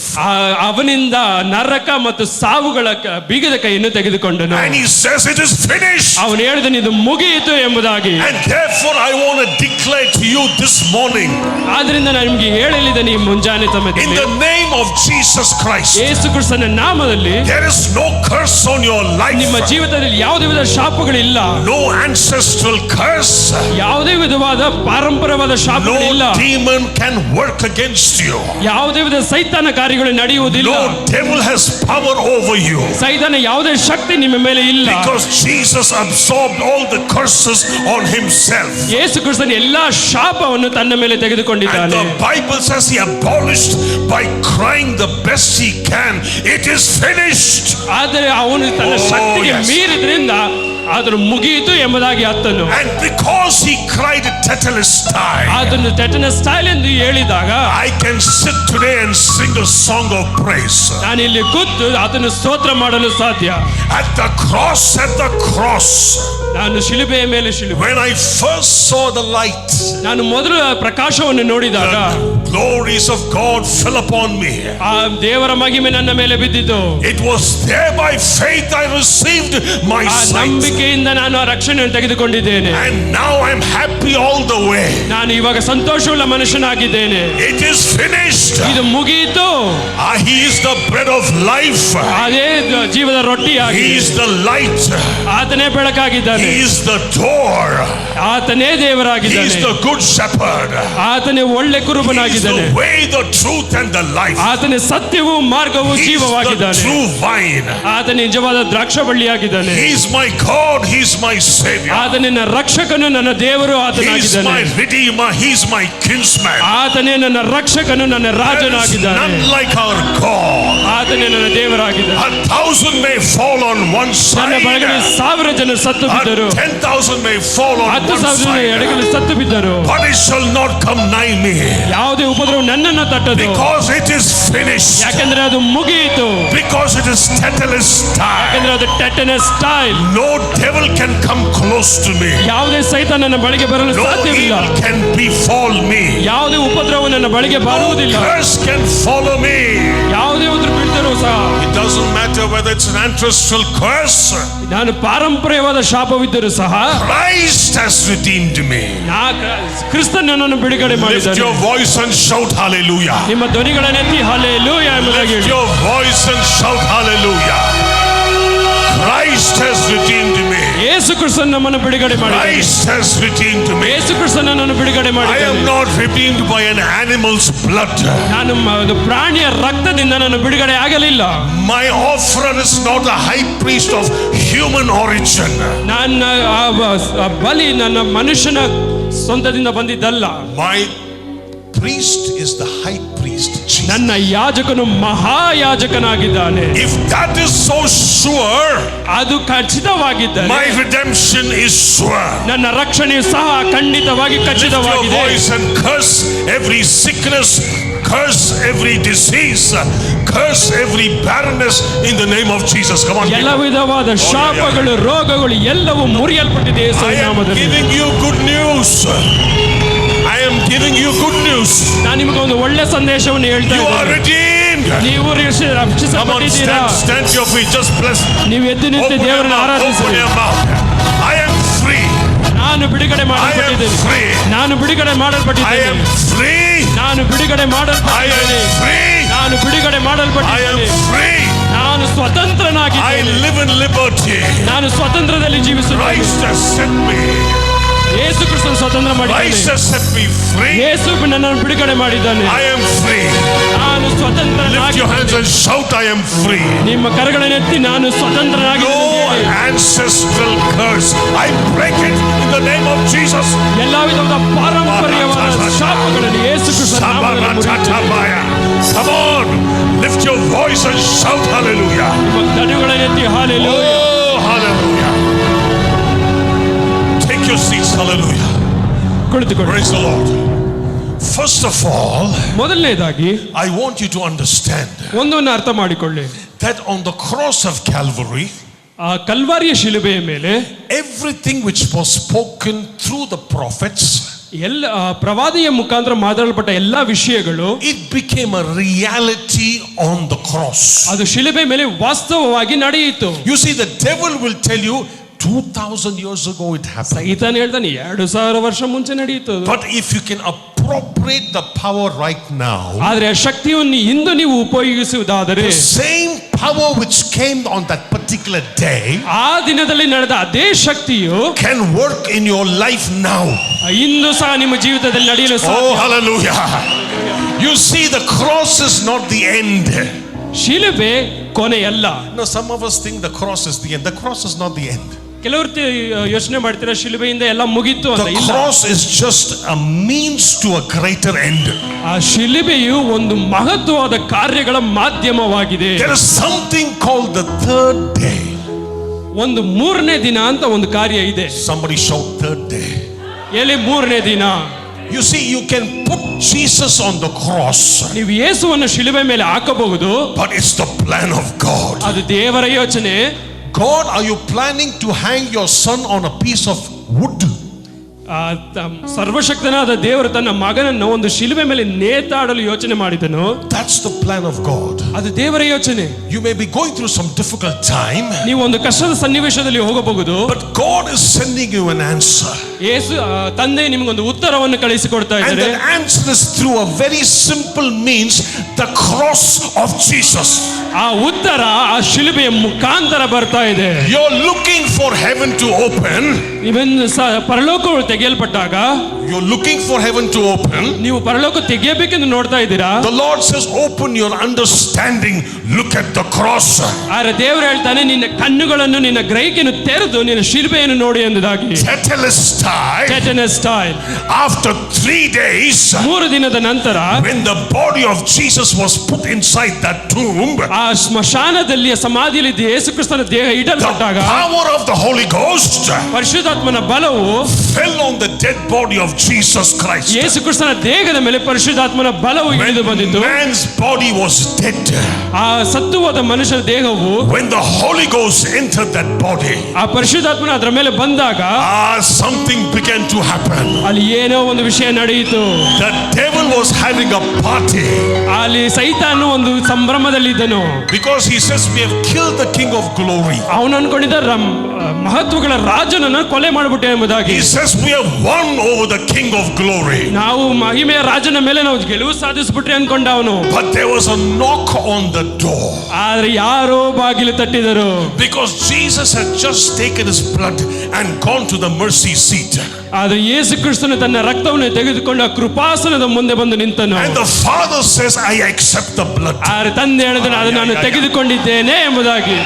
And when the Bible says it was accepted, ಸತ್ಯವೇದ ಹೇಳ್ತಿದ್ದು ತೆಗೆದುಕೊಂಡಾಗ Jesus says, Tetelestai. ಯೇಸು ಕ್ರಿಸ್ತನ ಟೆಟೆನಸ್ಟೈ ಎಂಬುದಾಗಿ It is finished. ಅದು ಮುಗಿಯಿತು. It is finished. ಅದು ಮುಗಿಯಿತು. I have redeemed you back to myself. ನಿನ್ನನ್ನು ನಾನು ನನಗೋಸ್ಕರ ತೆಗೆದುಕೊಂಡಿದ್ದೇನೆ. Once you were strangers and aliens, ಮೊದಲನೇದಾಗಿ ನೀವು ದರಿದ್ರರು ಮತ್ತು ದೂರವಿದ್ದವರು but ಆಗಿದ್ದೀರಿ. I purchased you with my precious blood. ಆದ್ರೆ ಇವಾಗ ನನ್ನ ರಕ್ತದಿಂದ ನಿಮ್ಮನ್ನು ತೆಗೆದುಕೊಂಡಿದ್ದೇನೆ. You are no more strangers. ನೀನು ದರಿದ್ರನಲ್ಲ. You are no more aliens. ನೀನು ಯಾವುದೋ ಮೂರನೇ You ಮನುಷ್ಯನಲ್ಲ. are my child. ನೀನು ನನ್ನ ಮಗನಾಗಿದ್ದೀರಾ. And the devil heard a knock on the door. ಸೈತಾನ ತಟ್ಟುವ ಶಬ್ದವನ್ನು ಕೇಳಿದನು. He opened the door ಕದವು ತೆಗೆದಾಗ and he found the King of Glory. ಅವನು ಮಹಿಮೆಯುಳ್ಳ ರಾಜನನ್ನು ನೋಡಿದನು. It says, I have come. ನಾನು ಬಂದಿದ್ದೇನೆ. I have come. ನಾನು ಇಲ್ಲಿ ಬಂದಿದ್ದೇನೆ. Tetelestai. ಟೆಟೆನಸ್ಟೈ ಎಂಬುದಾಗಿ. It is finished. ಇದು ಮುಗಿಯಿತು. It is paid. ಅದು ಎಲ್ಲವೂ You have ಕೊಡಲ್ಪಟ್ಟಿತು. no right to throw any curse on anybody. ಯಾರ ಮೇಲೂ ಶಾಪ ಹಾಕಲು ನಿಮಗೆ ಯಾವುದೇ ಅಧಿಕಾರವಿಲ್ಲ You ಎಂಬುದಾಗಿ. are free. ನೀನು ಸ್ವತಂತ್ರನಾಗಿದ್ದೀಯಾ. You are free. ನೀನು ಬಿಡುಗಡೆ ಮಾಡಲ್ಪಟ್ಟಿದ್ದೀಯಾ. The devil was beaten, bruised and battered. ಅವನು ಮುಖಾಮುಖಿ ಹೊಡೆಯುವಾಗ ದೇವರು ಹೊಡೆದುಬಿಟ್ರು. And the devil was beaten. ಸೈತಾನು ಜಜ್ಜಲ್ಪಟ್ಟನು. He has no authority over you. ಅವನಿಗೆ ನಿಮ್ಮ ಮೇಲೆ ಯಾವುದೇ Oh, ಅಧಿಕಾರವಿಲ್ಲ. somebody shout hallelujah. Hallelujah. Christ has redeemed me ಯೇಸು ನನ್ನನ್ನು ಬಿಡುಗಡೆ ಮಾಡಿದ್ದಾನೆ. from the curse of the law. ಸೈತಾನನ ಶಾಪದಿಂದ ಬಿಡುಗಡೆ ಮಾಡಿದ್ದಾನೆ. How did he redeem you and me? ಹೇಗೆ ಬಿಡುಗಡೆ ಮಾಡಿದನು? By him becoming a curse. ಆತನೇ ಶಾಪವಾಗುವುದ ಮುಖಾಂತರ. That is why I lift my hands and worship the King of Kings. ಆದ್ದರಿಂದ ಕರಗಳನ್ನು ಎತ್ತಿ ರಾಜಾದಿ ರಾಜನ ಆರಾಧನೆ ಮಾಡುತ್ತೇನೆ. He is worthy of praise. ಆತನು ಸಕಲ ಸ್ತುತಿಗಳಿಗೆ ಯೋಗ್ಯನಾಗಿದ್ದಾನೆ. He took my curse. ಆತನು ನನ್ನ ಶಾಪವನ್ನು ತೆಗೆದುಕೊಂಡಿದ್ದಾನೆ. He took my sickness. ನನ್ನ ರೋಗವನ್ನು He ತೆಗೆದುಕೊಂಡಿದ್ದಾನೆ. took my pain. ನನ್ನ ಎಲ್ಲಾ ವಿಧವಾದ ನೋವುಗಳನ್ನು He took ತೆಗೆದುಕೊಂಡಿದ್ದಾನೆ. everything which is not mine, but he took it on himself, because I was the cause, but he took it on himself. ನನಗೆ ಬೇಕಾಗಿರೋ ನನಗೆ ಬೇಡದು ಎಲ್ಲವನ್ನು ಆತನು ತೆಗೆದುಕೊಂಡಿದ್ದೆ. ಯಾಕಂದ್ರೆ ನನಗೆ ಇರುವ ತೊಂದರೆಗಳನ್ನು ಆತನು ತೆಗೆದುಕೊಂಡಿದ್ದಾನೆ. And he became a curse. ಆತನೇ ಶಾಪವಾದನು. See, that is why worshiping God must be easy. ಆದ್ದರಿಂದ ಆರಾಧನೆ ಮಾಡೋದು ಒಂದು ಸುಲಭವಾಗಿರಬೇಕು. Because we should have been cursed, he became cursed. I should have been cursed, ನಾನು ಶಪಿಸಲ್ಪಡಬೇಕಾಗಿತ್ತು. but he became cursed for me. ಆತನು ಶಾಪವಾದನು. See, the cross is just the means to a greater end. ಆ ಶಿಲುಬೆಯು ಒಂದು ಮಹತ್ವದ ಕಾರ್ಯಗಳಿಗೆ ಒಂದು ಮಾಧ್ಯಮವಾಗಿದೆ. When he cried, it is finished, ಆತನು ಜೋರಾಗಿ ಮುಗಿಯಿತು ಎಂದು ಹೇಳಿದಾಗ not only was he saying payment in full, ಅವನು ಬರೀ ದರವನ್ನು ಕೊಟ್ಟಿದ್ದೇನೆ ಎಂದು ಮಾತ್ರ ಹೇಳಲಿಲ್ಲ. but he also said, I am giving you something as a bonus. ನಾನು ನಿನಗೆ ಒಂದು ಬೋನಸ್, ಒಂದು ಲಾಭವನ್ನು ಕೊಡ್ತಾ ಇದ್ದೇನೆ ಎಂಬುದಾಗಿ ದೇವರು ಹೇಳಿದರು. Verse 14 of Galatians chapter 3 says, 14ನೇ ವಾಕ್ಯ, ಗಲಾತ್ಯದವರಿಗೆ ಬರೆದ ಪತ್ರಿಕೆ 3ನೇ ಅಧ್ಯಾಯ 14ನೇ ವಾಕ್ಯ. that the blessing of Abraham may come upon the Gentiles in Christ Jesus. Kannada ಸತ್ಯವೇದದಲ್ಲಿ 13ನೇ ವಾಕ್ಯ, ಅಬ್ರಹಾಮನಿಗೆ ಉಂಟಾದ ಆಶೀರ್ವಾದವು ಕ್ರಿಸ್ತ ಯೇಸುವಿನಲ್ಲಿ. Oh my, somebody must praise the Lord, brother. It's a double bonus. ಎರಡು ವಿಧವಾದ ಲಾಭ. Remove the curse, push you to a blessing. ಶಾಪವನ್ನು ತೆಗೆದು ಆಶೀರ್ವಾದವನ್ನು ಕೊಟ್ಟರು. You are blessed. ನೀವು ಆಶೀರ್ವಸಲ್ಪಟ್ಟವರು. You are blessed. ನೀವು You ಆಶೀರ್ವಸಲ್ಪಟ್ಟವರು. are blessed in the field. ನೀವು ನಗರದಲ್ಲೂ You are ಆಶೀರ್ವಸಲ್ಪಟ್ಟಿದ್ದೀರಾ. blessed in the city. ನೀವು ಬಯಲಿನಲ್ಲಿ When ಆಶೀರ್ವಸಲ್ಪಟ್ಟಿದ್ದೀರಾ. you go in, you are blessed. ನೀವು ಹೋಗುವಾಗಲೂ When you ಆಶೀರ್ವಸಲ್ಪಟ್ಟಿದ್ದೀರಾ. come back, you are blessed. ಬರುವಾಗಲೂ ಆಶೀರ್ವಸಲ್ಪಟ್ಟಿದ್ದೀರಾ. When you take left, you are blessed. ನೀವು ಸಾಲವನ್ನು ತೆಗೆದು You ಆಶೀರ್ವಸಲ್ಪಟ್ಟಿದ್ದೀರಾ. turn right, you are blessed. ನೀವು ಬಲಗಡೆ ತಿರುಗುವಾಗಲೂ Because ಆಶೀರ್ವಸಲ್ಪಟ್ಟಿದ್ದೀರಾ. Jesus said, ಯೇಸು ಹೇಳಿದನು, I have removed the curse and I've entered you into a blessing. ನಾನು ನಿನ್ನ ಶಾಪವನ್ನು ತೆಗೆದು ಆಶೀರ್ವಾದದೊಳಗೆ ನಿನ್ನ ಇಟ್ಟಿದ್ದೇನೆ ಎಂಬುದಾಗಿ. Tetelestai. It is finished. ಎಲ್ಲವೂ ಮುಗಿಯಿತು. Paid in full. Are you receiving that blessing? ತೆಗೆದುಕೊಳ್ತಾ ಇದ್ದೀರಾ? You see, the point is, if it is so sure that cross has done the work, it is so sure that the blessing is yours. ಅದು ಎಷ್ಟು ಖಚಿತ ಅಂದ್ರೆ ಶಿಲುಬೆಯಲ್ಲಿ ಮಾಡಿದ ಮುಗಿದ ಕೆಲಸ ಆಶೀರ್ವಾದ ನಿಮ್ಮದೇ ಆಗಿದೆ. ಅದು see, there's no doubt. ಇದರ ಸಂಶಯ ಏನಿಲ್ಲ. The curse removed, the blessing induced. ಶಾಪ ಹೊರಗಡೆ ಬಂತು, ಆಶೀರ್ವಾದ ಒಳಗಡೆ ಹೋಯಿತು. Come on, lift your hands and say, I am blessed. ಕರಗಳನ್ನು ಎತ್ತಿ ನಾನು ಆಶೀರ್ವಿಸಲ್ಪಟ್ಟವನು. I am blessed. ನಾನು ಆಶೀರ್ವಿಸಲ್ಪಟ್ಟವನು. My family is blessed.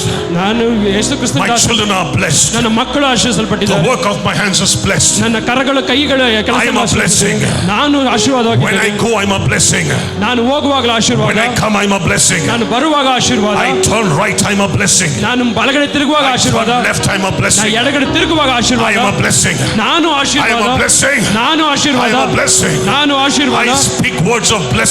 ನಾನು ಆಶೀರ್ವಾದವಾಗಿ. I live the life of blessing. ನಾನು ಆಶೀರ್ವಾದ ಜೀವಿತವನ್ನು I see good blessings coming my way. ನಾನು ನೋಡ್ತಾ ಇದ್ದೇನೆ ಆಶೀರ್ವಾದ ನನ್ನ ಬಳಿಗೆ ಬರ್ತಾ ಇದೆ. I see promotion. ನಾನು ಪ್ರಮೋಷನ್ ನೋಡ್ತಾ I ಇದ್ದೇನೆ. see increase.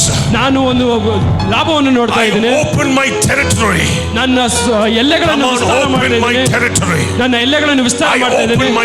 ನನ್ನ ಎಲ್ಲೆಗಳನ್ನು ತೆಗೆದುಕೊಡ್ತಾ I ಇದ್ದೇನೆ. enter my good things. ನಾನು ಒಳ್ಳೆ ಕೆಲಸಗಳನ್ನು ಹೋಗ್ತಾ I ಇದ್ದೇನೆ. live in houses I have not built. ನಾನು ಕಟ್ಟದ ಮನೆಗಳಲ್ಲಿ ಜೀವಿಸ್ತಾ ಇದ್ದೇನೆ. I drink of the vineyards I have not planted. ನಾನು ನಡೆದ ರಕ್ಷಣೋತ್ಸವವನ್ನು I will enter and plunder hell and populate heaven.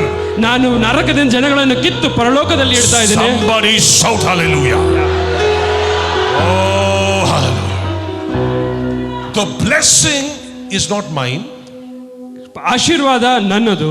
It's not just mine. ಅದು ನನ್ನದು ಮಾತ್ರವಲ್ಲ. It is to be a blessing. ಅದನ್ನ ಆಶೀರ್ವಾದವಾಗಿ ಇರಬೇಕೆಂಬುದಕ್ಕಾಗಿ ಆಶೀರ್ವಾದ. Did you understand? ಅರ್ಥ ಆಯ್ತಾ? You see, it's not mine. ಅದು ನನ್ನದು ಮಾತ್ರವಲ್ಲ. What I have, I give unto you. ನನಗೆ ಇರುವುದನ್ನ ನಿಮಗೆ ಕೊಡ್ತಾ ಇದ್ದೇನೆ. Tetelestai. It is finished. ಅದು ಮುಗಿಯಿತು. You are hopelessly blessed. ನೀವು ನಿರೀಕ್ಷೆ ಇಲ್ಲದೇನೆ ಆಶೀರ್ವದಿಸಲ್ಪಟ್ರಿ. There's no chance. ಚಾನ್ಸೇ ಇರಲಿಲ್ಲ ಅದಕ್ಕೆ. You cannot be under a curse. ನೀವು ಶಾಪದಲ್ಲಿ ಇರಲು ಸಾಧ್ಯವೇ ಇಲ್ಲ. If Jesus died on the cross, ಯೇಸು ಕ್ರಿಸ್ತನು ಶಿಲುಬೆ ಮೇಲೆ ಸತ್ತವನಾದರೆ, and he died and he rose again the third day, ಆತನು ಸತ್ತು ಮೂರನೇ ದಿನ ಎದ್ದಿರುವುದು ನಿಜವಾದರೆ, if that is sure, ಅದು ಖಚಿತವಾಗಿದ್ದರೆ, your blessing is sure. ನಿಮ್ಮ ಆಶೀರ್ವಾದವೂ ಖಚಿತವಾಗಿದೆ. You've removed from the curse, it is sure. ನಿಮ್ಮನ್ನು ಶಾಪದಿಂದ ತೆಗೆದಿರುವುದು ಖಚಿತವಾದರೆ, oh, somebody lift your voice and shout hallelujah.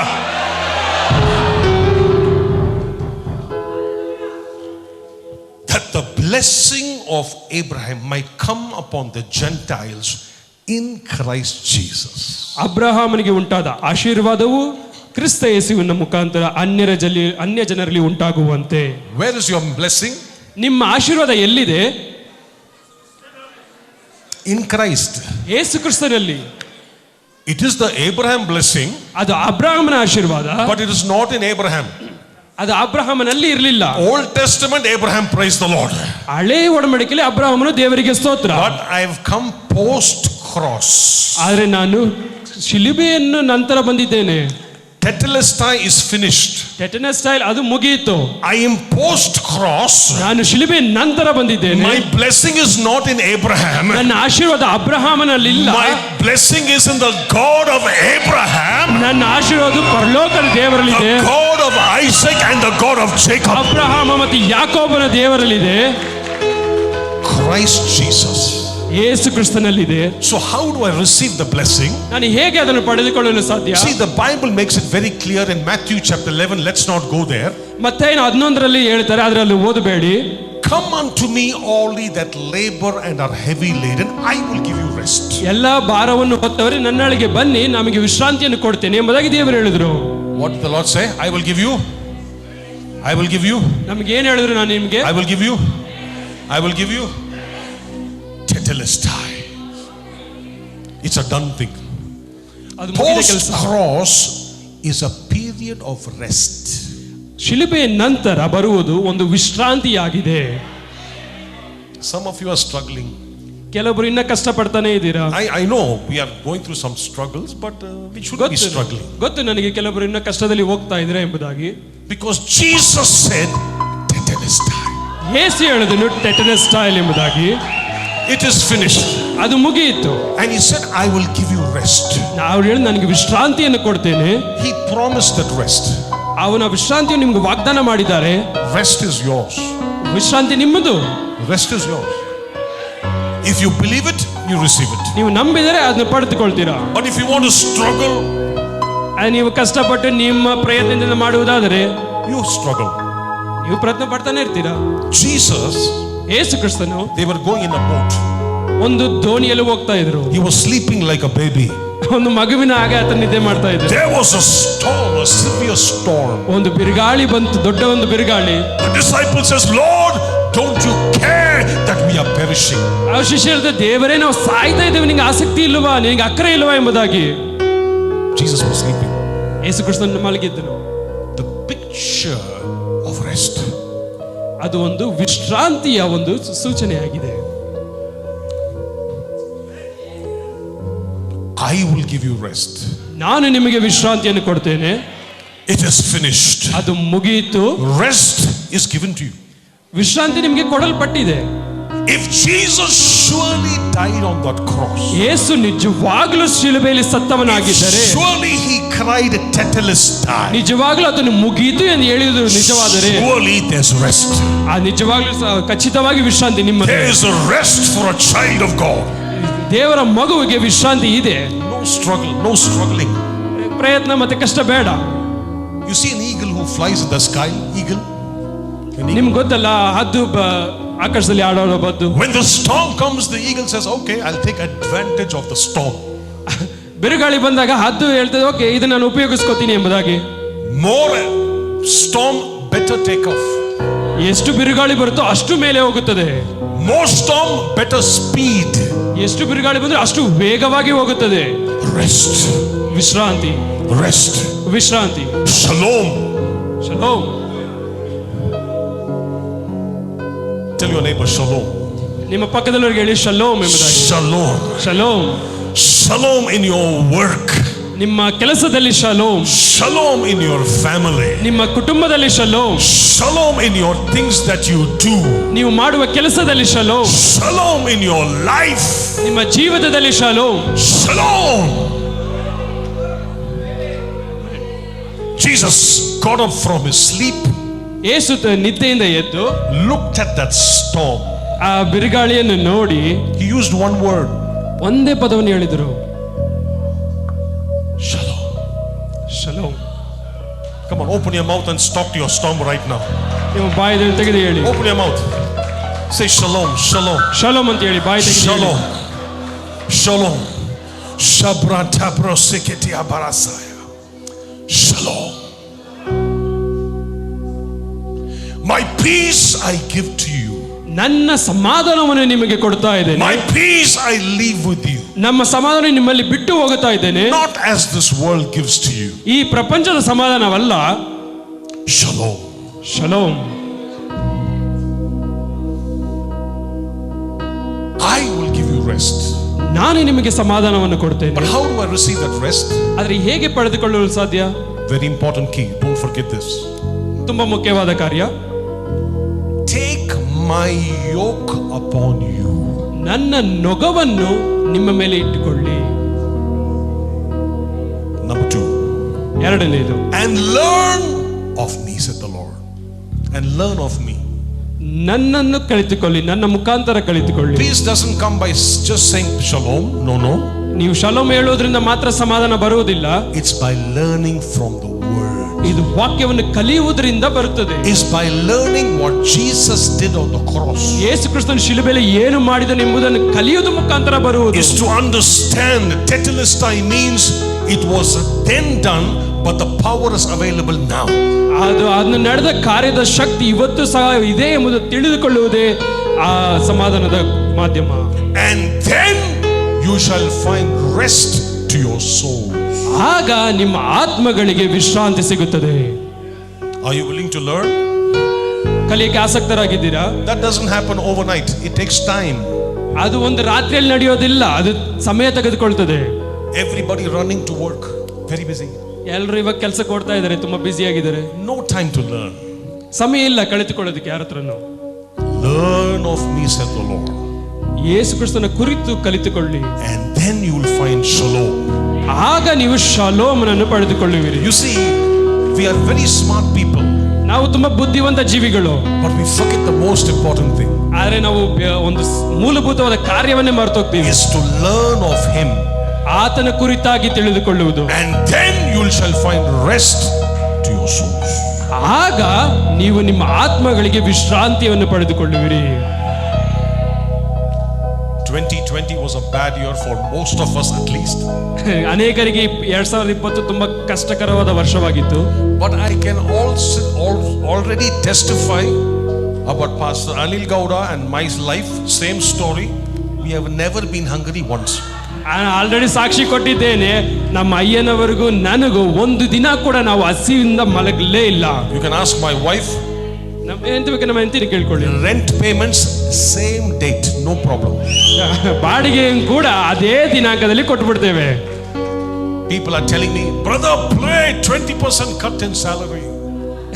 ಅವ್ರು ಹೇಳ್ತಾರೆ, ಸಹೋದರ ನಾವು ಪ್ರಾರ್ಥನೆ ಮಾಡಿಕೊಳ್ಳಿ, ಸಂಬಳ ಕಟ್ ಮಾಡ್ಬಿಟ್ರು ನಮಗೆ. 20% cut. 20% ಕಟ್ ಆಯ್ತು. I said, I don't know what is salary for the last 7 years. ನನಗೆ ಸಂಬಳ ಅಂದ್ರೆ ಏನಂತಾನೆ ಗೊತ್ತಿಲ್ಲ 7 ವರ್ಷದಿಂದ ನನಗೆ. I only know shalom. ನನಗೆ ಗೊತ್ತಿರೋದು ಒಂದೇ ಒಂದು shalom. I only know it is finished. ನನಗೆ ಗೊತ್ತು ಅದು ಮುಗಿಯಿತು ಎಂಬುದಾಗಿ. Tetelestai. When my God says it is finished, ನನ್ನ ದೇವರು ಮುಗಿಯಿತು ಎಂಬುದಾಗಿ ಹೇಳಿದಾಗ ಅದು ಮುಗಿಯಿತು. He is the bread of life. ಆತನ ಜೀವದ ರೊಟ್ಟಿಯಾಗಿದ್ದಾನೆ. He is the door. ಆತನೇ ದೇವರಾಗಿದ್ದಾನೆ. He is the resurrection and the life. ಆತನೇ ಪುನರುತ್ಥಾನವೂ ಜೀವವಾಗಿದ್ದಾನೆ. He is my good shepherd. ಆತನೇ ನನ್ನ ಒಳ್ಳೆ ಕುರುಬನು. He is the giver of good things. ಆತನೇ ಎಲ್ಲವನ್ನು ಒಳ್ಳೆ ಕಾರ್ಯಗಳನ್ನು ಕೊಡುವವನಾಗಿದ್ದಾನೆ. He is the Alpha and the Omega. ಆತನೇ ಆಲ್ಫಾ ಮತ್ತು ಒಮೆಗಾ ಆಗಿದ್ದಾನೆ. He is the one who makes a way where there seems no way. ಯಾವುದೇ ದಾರಿ ಇಲ್ಲದಾಗಲೂ ದಾರಿಯನ್ನು ಮಾಡುವವನು ಆತನಾಗಿದ್ದಾನೆ. I know my God. ನನ್ನ ದೇವರ ಬಗ್ಗೆ ನನಗೆ ಗೊತ್ತು. Those who know their God shall do exploits. ಆತನು ಒಳ್ಳೆ ಕಾರ್ಯಗಳನ್ನು, ಮಹತ್ವದ ಕಾರ್ಯಗಳನ್ನು ಮಾಡುವವನಾಗಿದ್ದಾನೆ. Shalom.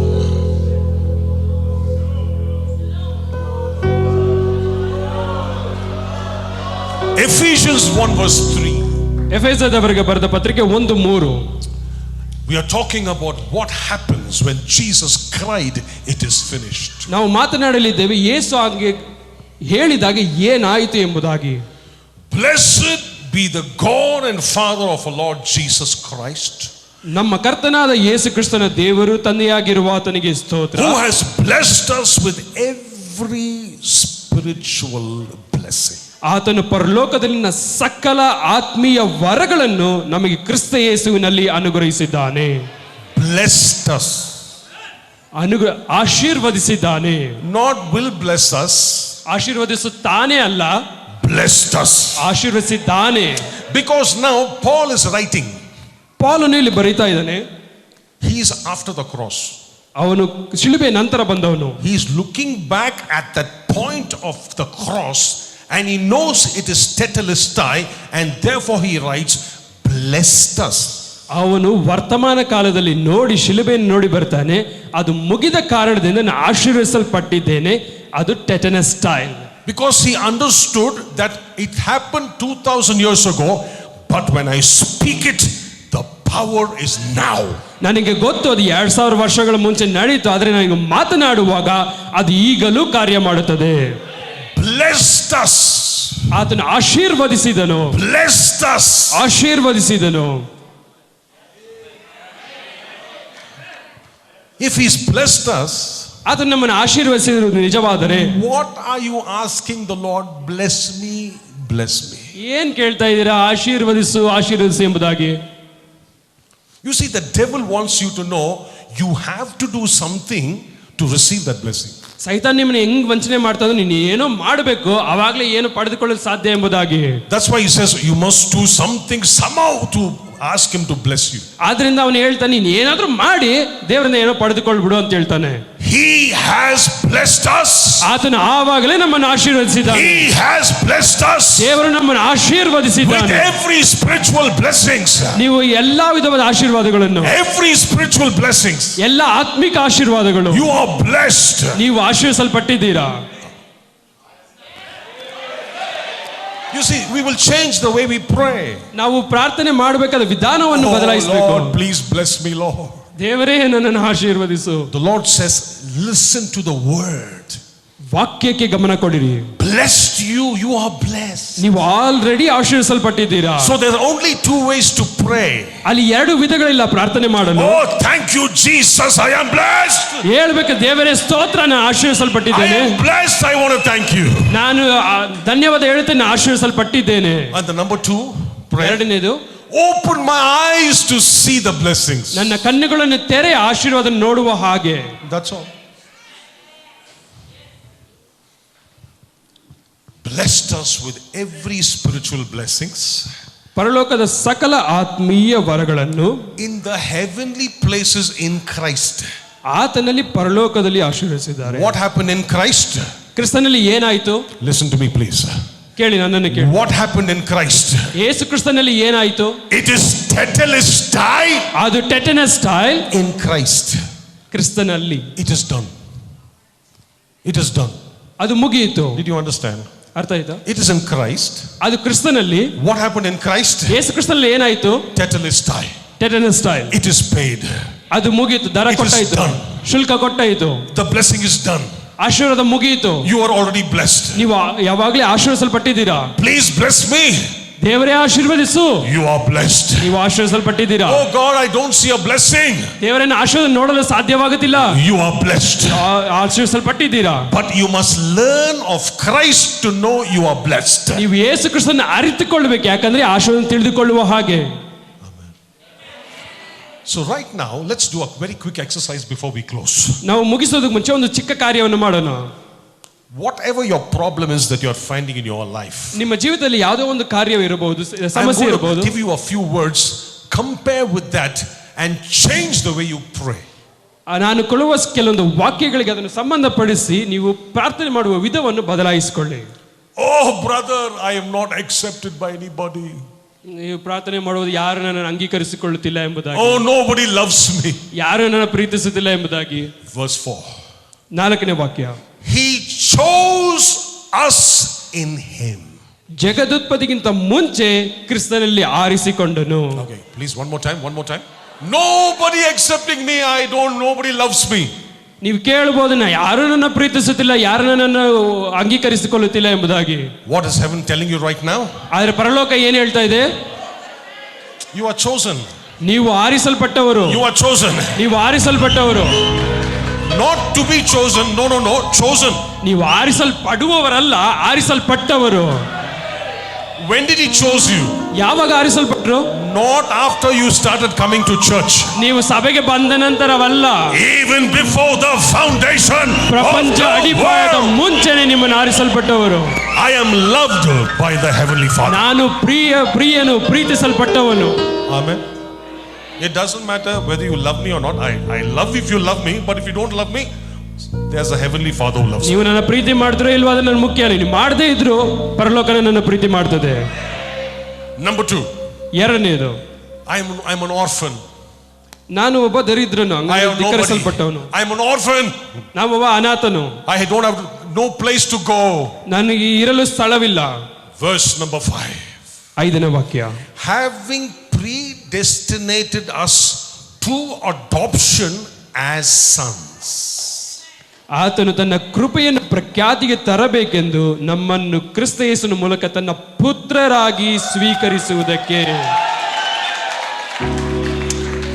Not you will be adopted already. ನೀವು ಅಂಗೀಕರಿಸಲ್ಪಡುವವರಲ್ಲ, ಆವಾಗಲೇ ಅಂಗೀಕರಿಸಲ್ಪಟ್ಟಿದ್ದೀರಾ. Somebody shout hallelujah. You must be happy. ನೀವು ಸಂತೋಷ ಪಡಬೇಕು. Even if you are an orphan, your father in heaven is your father. ನೀವು ದೀನರು, ದರಿದ್ರರು ಆಗಿರೋ ನಿಮ್ಮ ತಂದೆಯು ಪರಲೋಕದ ತಂದೆಯಾಗಿದ್ದಾನೆ. Maybe some of your fathers have not been the right good fathers. ಇಲ್ಲಿ ಕೆಲವರು ತಂದೆ ಸರಿಯಾದ ತಂದೆ ಆಗಿರಲು ಸಾಧ್ಯವಿಲ್ಲ. But let me tell you, there's a perfect father in heaven who loves you perfectly. ನಾನು ಒಂದು ಹೇಳ್ತೇನೆ, ನಮಗೊಂದು ಸಂಪೂರ್ಣವಾದ ತಂದೆಯಾಗಿದ್ದಾನೆ, ಆತನು ಪರಲೋಕದ ದೇವರಾಗಿದ್ದಾನೆ. Oh, nobody accepts me, brother. ಯಾರು ನಿಮ್ಮನ್ನು ಅಂಗೀಕರಿಸುತ್ತಿಲ್ಲ. Wherever I go, nobody accepts me. ಎಲ್ಲೋದ್ರೂ ಯಾರು ನನ್ನ ಸ್ವೀಕರಿಸ್ತಾ ಇಲ್ಲ. Verse 6. 6ನೇ ವಾಕ್ಯ. To the praise of the glory of his grace, by which he made us accepted in the beloved. ದಯಾಪೂರ್ವಕವಾದ ತನ್ನ ಚಿತ್ತಾನುಸಾರವಾಗಿ ಮೊದಲೇ ಸಂಕಲ್ಪ ಮಾಡಿಕೊಂಡನು. Already accepted. If your friend says you're good for nothing, you say thank you very much, I am already accepted. ನಿಮ್ಮ ಗೆಳೆಯರು ಹೇಳೋ ನೀನು ಯಾವುದಕ್ಕೂ ಕಾರ್ಯ ಆಗಿಲ್ಲ ಅಂದ್ರೆ ಪರವಾಗಿಲ್ಲ ಬಿಡಿ, ನಾನು ಪರಲೋಕ ಅಂಗೀಕರಿಸಿಕೊಂಡಿದ್ದೆ ಅಂತ ಹೇಳಿ. Verse number 7. 7ನೇ ವಾಕ್ಯ. We have redemption through his blood. ಈತನು ನಮಗೋಸ್ಕರ ತನ್ನ ರಕ್ತವನ್ನು ಸುರಿಸಿದ್ದರಿಂದ ನಮ್ಮ ಅಪರಾಧಗಳು ಪರಿಹಾರವಾಗಿ ನಮಗೆ ಬಿಡುಗಡೆ ಆಯಿತು. I am redeemed. ನಾನು ಬಿಡುಗಡೆ ಪಟ್ಟಿದ್ದೇನೆ. I am redeemed. ನಾನು ಬಿಡುಗಡೆ ಮಾಡಲ್ಪಟ್ಟಿದ್ದೇನೆ. Not by the blood of an animal, by the precious blood of Jesus. ಯಾವುದೋ ಒಂದು ಪ್ರಾಣಿಯ ರಕ್ತದಿಂದಲ್ಲ, ಯೇಸು ಕ್ರಿಸ್ತನ ಪರಿಶುದ್ಧವಾದ ರಕ್ತದಿಂದ ಬಿಡುಗಡೆ ಮಾಡಲ್ಪಟ್ಟಿದ್ದೇನೆ. Oh, the blood of Jesus washes me white as snow. ಯೇಸು ಕ್ರಿಸ್ತನ ರಕ್ತ ನನ್ನ ಹಿಮದ ಹಾಗೆ ನನ್ನ ತೊಳೆಯುತ್ತದೆ. ನನ್ನ Number 2. ಎರಡನೇದು, the forgiveness of sin. I am forgiven. ಪಾಪಗಳ ಕ್ಷಮಾಪಣೆ. I am forgiven. ನಾನು ಕ್ಷಮಿಸಲ್ಪಟ್ಟಿದ್ದೇನೆ. I am forgiven. ನಾನು ಕ್ಷಮಿಸಲ್ಪಟ್ಟಿದ್ದೇನೆ. I am not perfect. ನಾನು ಸಂಪೂರ್ಣನಲ್ಲ. But the one who saved me is perfect. ನನ್ನನ್ನು ರಕ್ಷಿಸಿದವನು ಸಂಪೂರ್ಣನು. I stand in the perfection of the finished work of Jesus. ಯೇಸು ಕ್ರಿಸ್ತನು ಮುಗಿಸಿದ ಕೆಲಸದ ಸಂಪೂರ್ಣತೆ ಮೇಲೆ ನಾನು ನಿಂತುಕೊಂಡಿದ್ದೇನೆ. Amen. The devil will tell you you're not perfect. ಸೈತಾನ ಹೇಳ್ತಾನೆ ನೀನು ಸಂಪೂರ್ಣ ಅಲ್ಲ, ಶುದ್ಧನಲ್ಲ ಅಂತ ಹೇಳ್ತಾನೆ. You agree with him very quickly. You say yes, correct. ನೀವು ಅವನಿಗೆ ತಲೆ ಆಡಿಸ್ತೀರಾ ಬೇಗ. Yes, I'm not perfect. ಹೇಳ್ತೀರಾ ನಾನು ಹೌದು ನಾನು ಸರಿ ಇಲ್ಲ ಅಂತ But ಹೇಳ್ತೀನಿ. I'm standing on the perfect work of Jesus. ಆದ್ರೆ ನಾನು ಯೇಸು ಕ್ರಿಸ್ತನ ಸರಿಯಾದ ಕಾರ್ಯದ ಮೇಲೆ ನಿಂತುಕೊಂಡಿದ್ದೇನೆ. We're going to pray for healing of our bodies. ನಾವು ಇವಾಗ ನಮ್ಮ ದೇಹದ ಆರೋಗ್ಯಕ್ಕಾಗಿ ಪ್ರಾರ್ಥನೆ ಮಾಡೋಣ. Because it is finished. ಯಾಕಂದ್ರೆ ಅದು ಮುಗಿಯಿತು. Tetelestai. ಟೆಟನೆಸ್ಟೈ. As a matter of fact, Psalm 103. ಕೀರ್ತನೆ 103. We know that by heart. So it says, "Bless the Lord, O my soul." This is our response to Tetelestai. ಅದು ನಮಗೆ ಗೊತ್ತು, ನನ್ನ ಮನವೇ ಯೆಹೋವನನ್ನು ಕೊಂಡಾಡು ಎಂಬುದಾಗಿ. You understand? See, when Jesus has done something so amazing on the cross of Calvary, ಯೇಸು ಕ್ರಿಸ್ತನು ಒಂದು ಮಹತ್ತಾದ ಕೆಲಸವನ್ನ ಶಿಲುಬೆಯಲ್ಲಿ ಮಾಡಿದಾಗ what should I do? ನಾನು ಏನು ಮಾಡಬೇಕು? See, there has to be a response. ಒಂದು ಪ್ರತಿಕ್ರಿಯೆ ನಾನು ಯಾವಾಗಲೂ ನೀಡಲೇಬೇಕು. Man's sin caused a response from God. ಮನುಷ್ಯನ ಪಾಪವು ದೇವರ ಕಡೆಯಿಂದ ಒಂದು ಪ್ರತಿಕ್ರಿಯೆಯನ್ನು ತಂದುಕೊಡುತ್ತದೆ. And that's the reason why he became man and died on the cross for you and me. ಅದರ ಕಾರಣಕ್ಕಾಗಿ ಆತನು ಮನುಷ್ಯನಾಗಿ ಬಂದು ಶಿಲುಬೆ ಮೇಲೆ ನಮಗೋಸ್ಕರ ಸತ್ತನು. But today, what is your response? ಆದ್ರೆ ನಿಮ್ಮ ಪ್ರತಿಕ್ರಿಯೆ ಏನು? ಅದಕ್ಕಾಗಿ ನೀವು ಕೊಡುವ ಪ್ರತಿಕ್ರಿಯೆ ಏನು? The psalmist had a great revelation. ಆ ಕೀರ್ತನೆಗಾರನಿಗೆ ಒಂದು ಅದ್ಭುತವಾದ ಪ್ರಕಟಣೆ ಸಿಕ್ಕಿತು. We're going to be talking about the revelation probably this evening about the cross. ನಾವು ಇಂದು ಸಂಜೆ ಆ ಶಿಲುಬೆಯ ಪ್ರಕಟಣೆ ಬಗ್ಗೆ ಮಾತನಾಡೋಣ.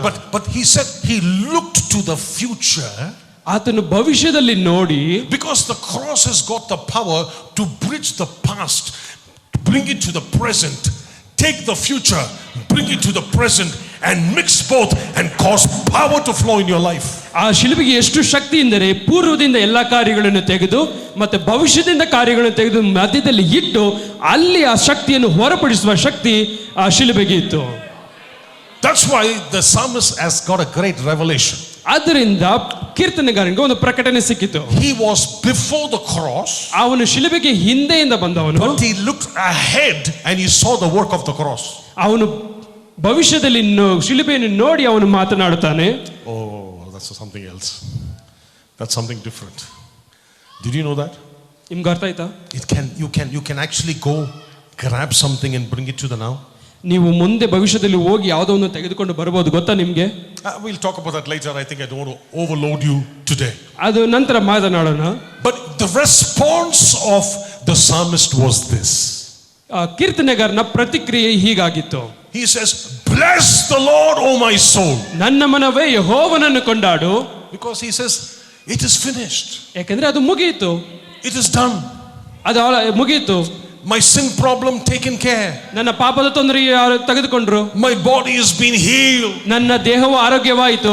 I am blessed. ನಾನು ಆಶೀರ್ವದಿಸಲ್ಪಟ್ಟಿದ್ದೇನೆ. I am accepted. ನಾನು ಅಂಗೀಕರಿಸಲ್ಪಟ್ಟಿದ್ದೇನೆ. I am adopted. ನಾನು ದೇವರಿಂದ I ಸ್ವೀಕರಿಸಲ್ಪಟ್ಟಿದ್ದೇನೆ. am redeemed. ನಾನು ಬಿಡುಗಡೆ ಮಾಡಲ್ಪಟ್ಟಿದ್ದೇನೆ. I am curses removed from my life. ನನ್ನ ಶಾಪಗಳು ತೆಗೆದುಹಾಕಲ್ಪಟ್ಟಿದೆ. That's why he says, bless the Lord, O my soul. ಆದ್ದರಿಂದ ಹೇಳ್ತೇನೆ, ನನ್ನ ಮನವೇ ಯೆಹೋವನನ್ನು ಕೊಂಡಾಡು. And bless his holy name. ಆತನ ಪವಿತ್ರ ನಾಮವನ್ನು ಕೀರ್ತಿಸು. Number one, ಒಂದನೇದು, who forgives all your iniquities. ನಿಮ್ಮ ಎಲ್ಲ ಅಪರಾಧಗಳನ್ನು ಕ್ಷಮಿಸುವವನು. Psalmist is writing something even before the cross. ಕೀರ್ತನೆಗಾರ ಶಿಲುಬೆಗಿಂತ ಮುಂಚೆನೇ ಇದನ್ನು ಬರೀತಾ ಇದ್ದಾರೆ. You understand that? See, today you're standing after the cross. ನೀವಿವತ್ತು ಶಿಲುಬೆ ನಂತರ ಮಾತನಾಡ್ತಿದ್ದೀರಾ. You need the same revelation to go back and pick the importance of what the cross has done for you. ನಿಮಗೆ ಅದೇ ರೀತಿಯ ಪ್ರಕಟಣೆ ಬೇಕು. ಯಾಕಂದ್ರೆ ಆ ಶಿಲುಬೆಯಲ್ಲಿ ಮಾಡಿದ ಕೆಲಸವನ್ನು ತೆಗೆದುಕೊಂಡು ಅದರ ಬಲವನ್ನು ಪ್ರಯೋಗಿಸಬೇಕಂದ್ರೆ ಅಂತ ಪ್ರಕಟಣೆ ಬೇಕು ನಿಮಗೆ. But the psalmist had to go forward and grab a hold of the truth and bring it to his present reality. ಆದರೆ ಕೀರ್ತನಗಾರರಿಗೆ ಹಾಗಿಲ್ಲ. ಅವನು ಭವಿಷ್ಯಕ್ಕೆ ಹೋಗಿ ಆ ಪ್ರಕಟಣೆ ತೆಗೆದುಕೊಂಡು ತನ್ನ ಕಾಲಮಾನದಲ್ಲಿ ಮಾತನಾಡಬೇಕಾಗಿತ್ತು. Number one, ಮೊದಲನೇದು, who forgives all your iniquities. ಎಲ್ಲ ಅಪರಾಧಗಳನ್ನು ಕ್ಷಮಿಸುವವನು. That's why he says, bless the Lord. ಅದರಿಂದ ನೀವು ದೇವರನ್ನ ಕೊಂಡಾಡಬೇಕು. Number two, ಎರಡನೇದು, who heals all your diseases. ಸಮಸ್ತ ರೋಗಗಳನ್ನು ವಾಸಿ ಮಾಡುವವನು. Bless the Lord for that. ದೇವರನ್ನ ಅದಕ್ಕಾಗಿ ಕೊಂಡಾಡಿ. And who redeems your life from destruction. ನಮ್ಮ ಜೀವಿತದ ನಾಶದಿಂದ ತಪ್ಪಿಸುವವನು. Who crowns you with loving kindness and tender mercies. ಪ್ರೀತಿ ಕೃಪೆಗಳಿಂದ ಕಿರೀಟದಿಂದ ನಿನ್ನನ್ನು ಶೃಂಗರಿಸುವವನು ಆಗಿದ್ದಾನೆ. Who satisfies your mouth with good things. ಶ್ರೇಷ್ಠ ವರಗಳಿಂದ ನಿನ್ನ ಆಶೆಗಳನ್ನು ಪೂರ್ಣಗೊಳಿಸುವನು. So that your youth is renewed like the eagles. ಹದ್ದಿಗೆ ಬರುವಂತೆ ನಿನಗೆ ಯೌವನವನ್ನು ಬರಮಾಡುತ್ತಾನೆ. Do you have the revelation for all these things? ಇದಕ್ಕೆಲ್ಲ ನಿಮಗೆ ಪ್ರಕಟಣೆ ಇದೆಯಾ? If David in the old covenant can have this revelation, ಹಳೆ ಒಡಂಬಡಿಕೆಯಲ್ಲಿ ಇಂಥ ಪ್ರಕಟಣೆ ಇರುವುದಾದರೆ, without having physically seen the cross, ಸ್ವಾಭಾವಿಕವಾಗಿ ಶಿಲುಬೆಯನ್ನು ನೋಡದೆ ಇಂಥ ಪ್ರಕಟಣೆ ಇರುವುದಾದರೆ, we are post cross. ನಾವು ಶಿಲುಬೆ ನಂತರ ಬಂದವರು. Do you have that revelation? ನಿಮಗೆ ಅಂತ ಪ್ರಕಟಣೆ ಇದೆಯಾ? And what will happen to you if you get a hold of this revelation? ಇಂಥ ಪ್ರಕಟಣೆ ನೀವು ಹಿಡಿದುಕೊಳ್ಳುವುದಾದರೆ ಏನಾಗುತ್ತದೆ? You will just bless the Lord. ನೀವು ದೇವರನ್ನ ಕೊಂಡಾಡ್ತೀರಾ. Because what is there to ask for? ಏನಿದೆ ಕೇಳಲಿಕ್ಕೆ? Everything is done. ಎಲ್ಲ ಮುಗೀತು. When you're saying, Lord, give me, the Lord says, it is finished. ನೀವು ಹೇಳ್ತೀರಾ ದೇವರನ್ನ ಕೊಡು ಅಂದಾಗ ದೇವರು ಹೇಳ್ತಾನೆ ಮುಗೀತು. Heal my body.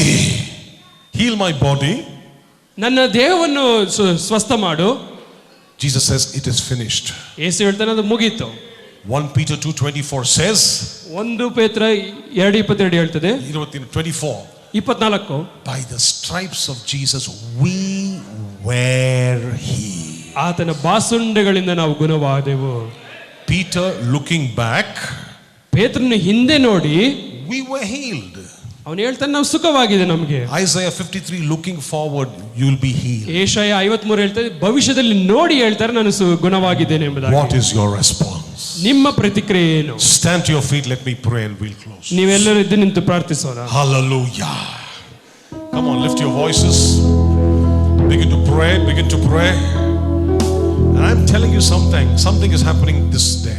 ನಾನು ಹೇಳ್ತೀನಿ ಇಲ್ಲಿ ಏನೋ ಒಂದು ಕಾರ್ಯ ನಡೆಯಲಿದೆ. Your revelation knowledge will change the way you see things. ನಿಮ್ಮ ಪ್ರಕಟಣೆ ಜ್ಞಾನವು ಬದಲಾಗುತ್ತದೆ ನೀವು ನೋಡುವ ಕಾರ್ಯಗಳಲ್ಲಿ. You think of the problem that you're facing right now.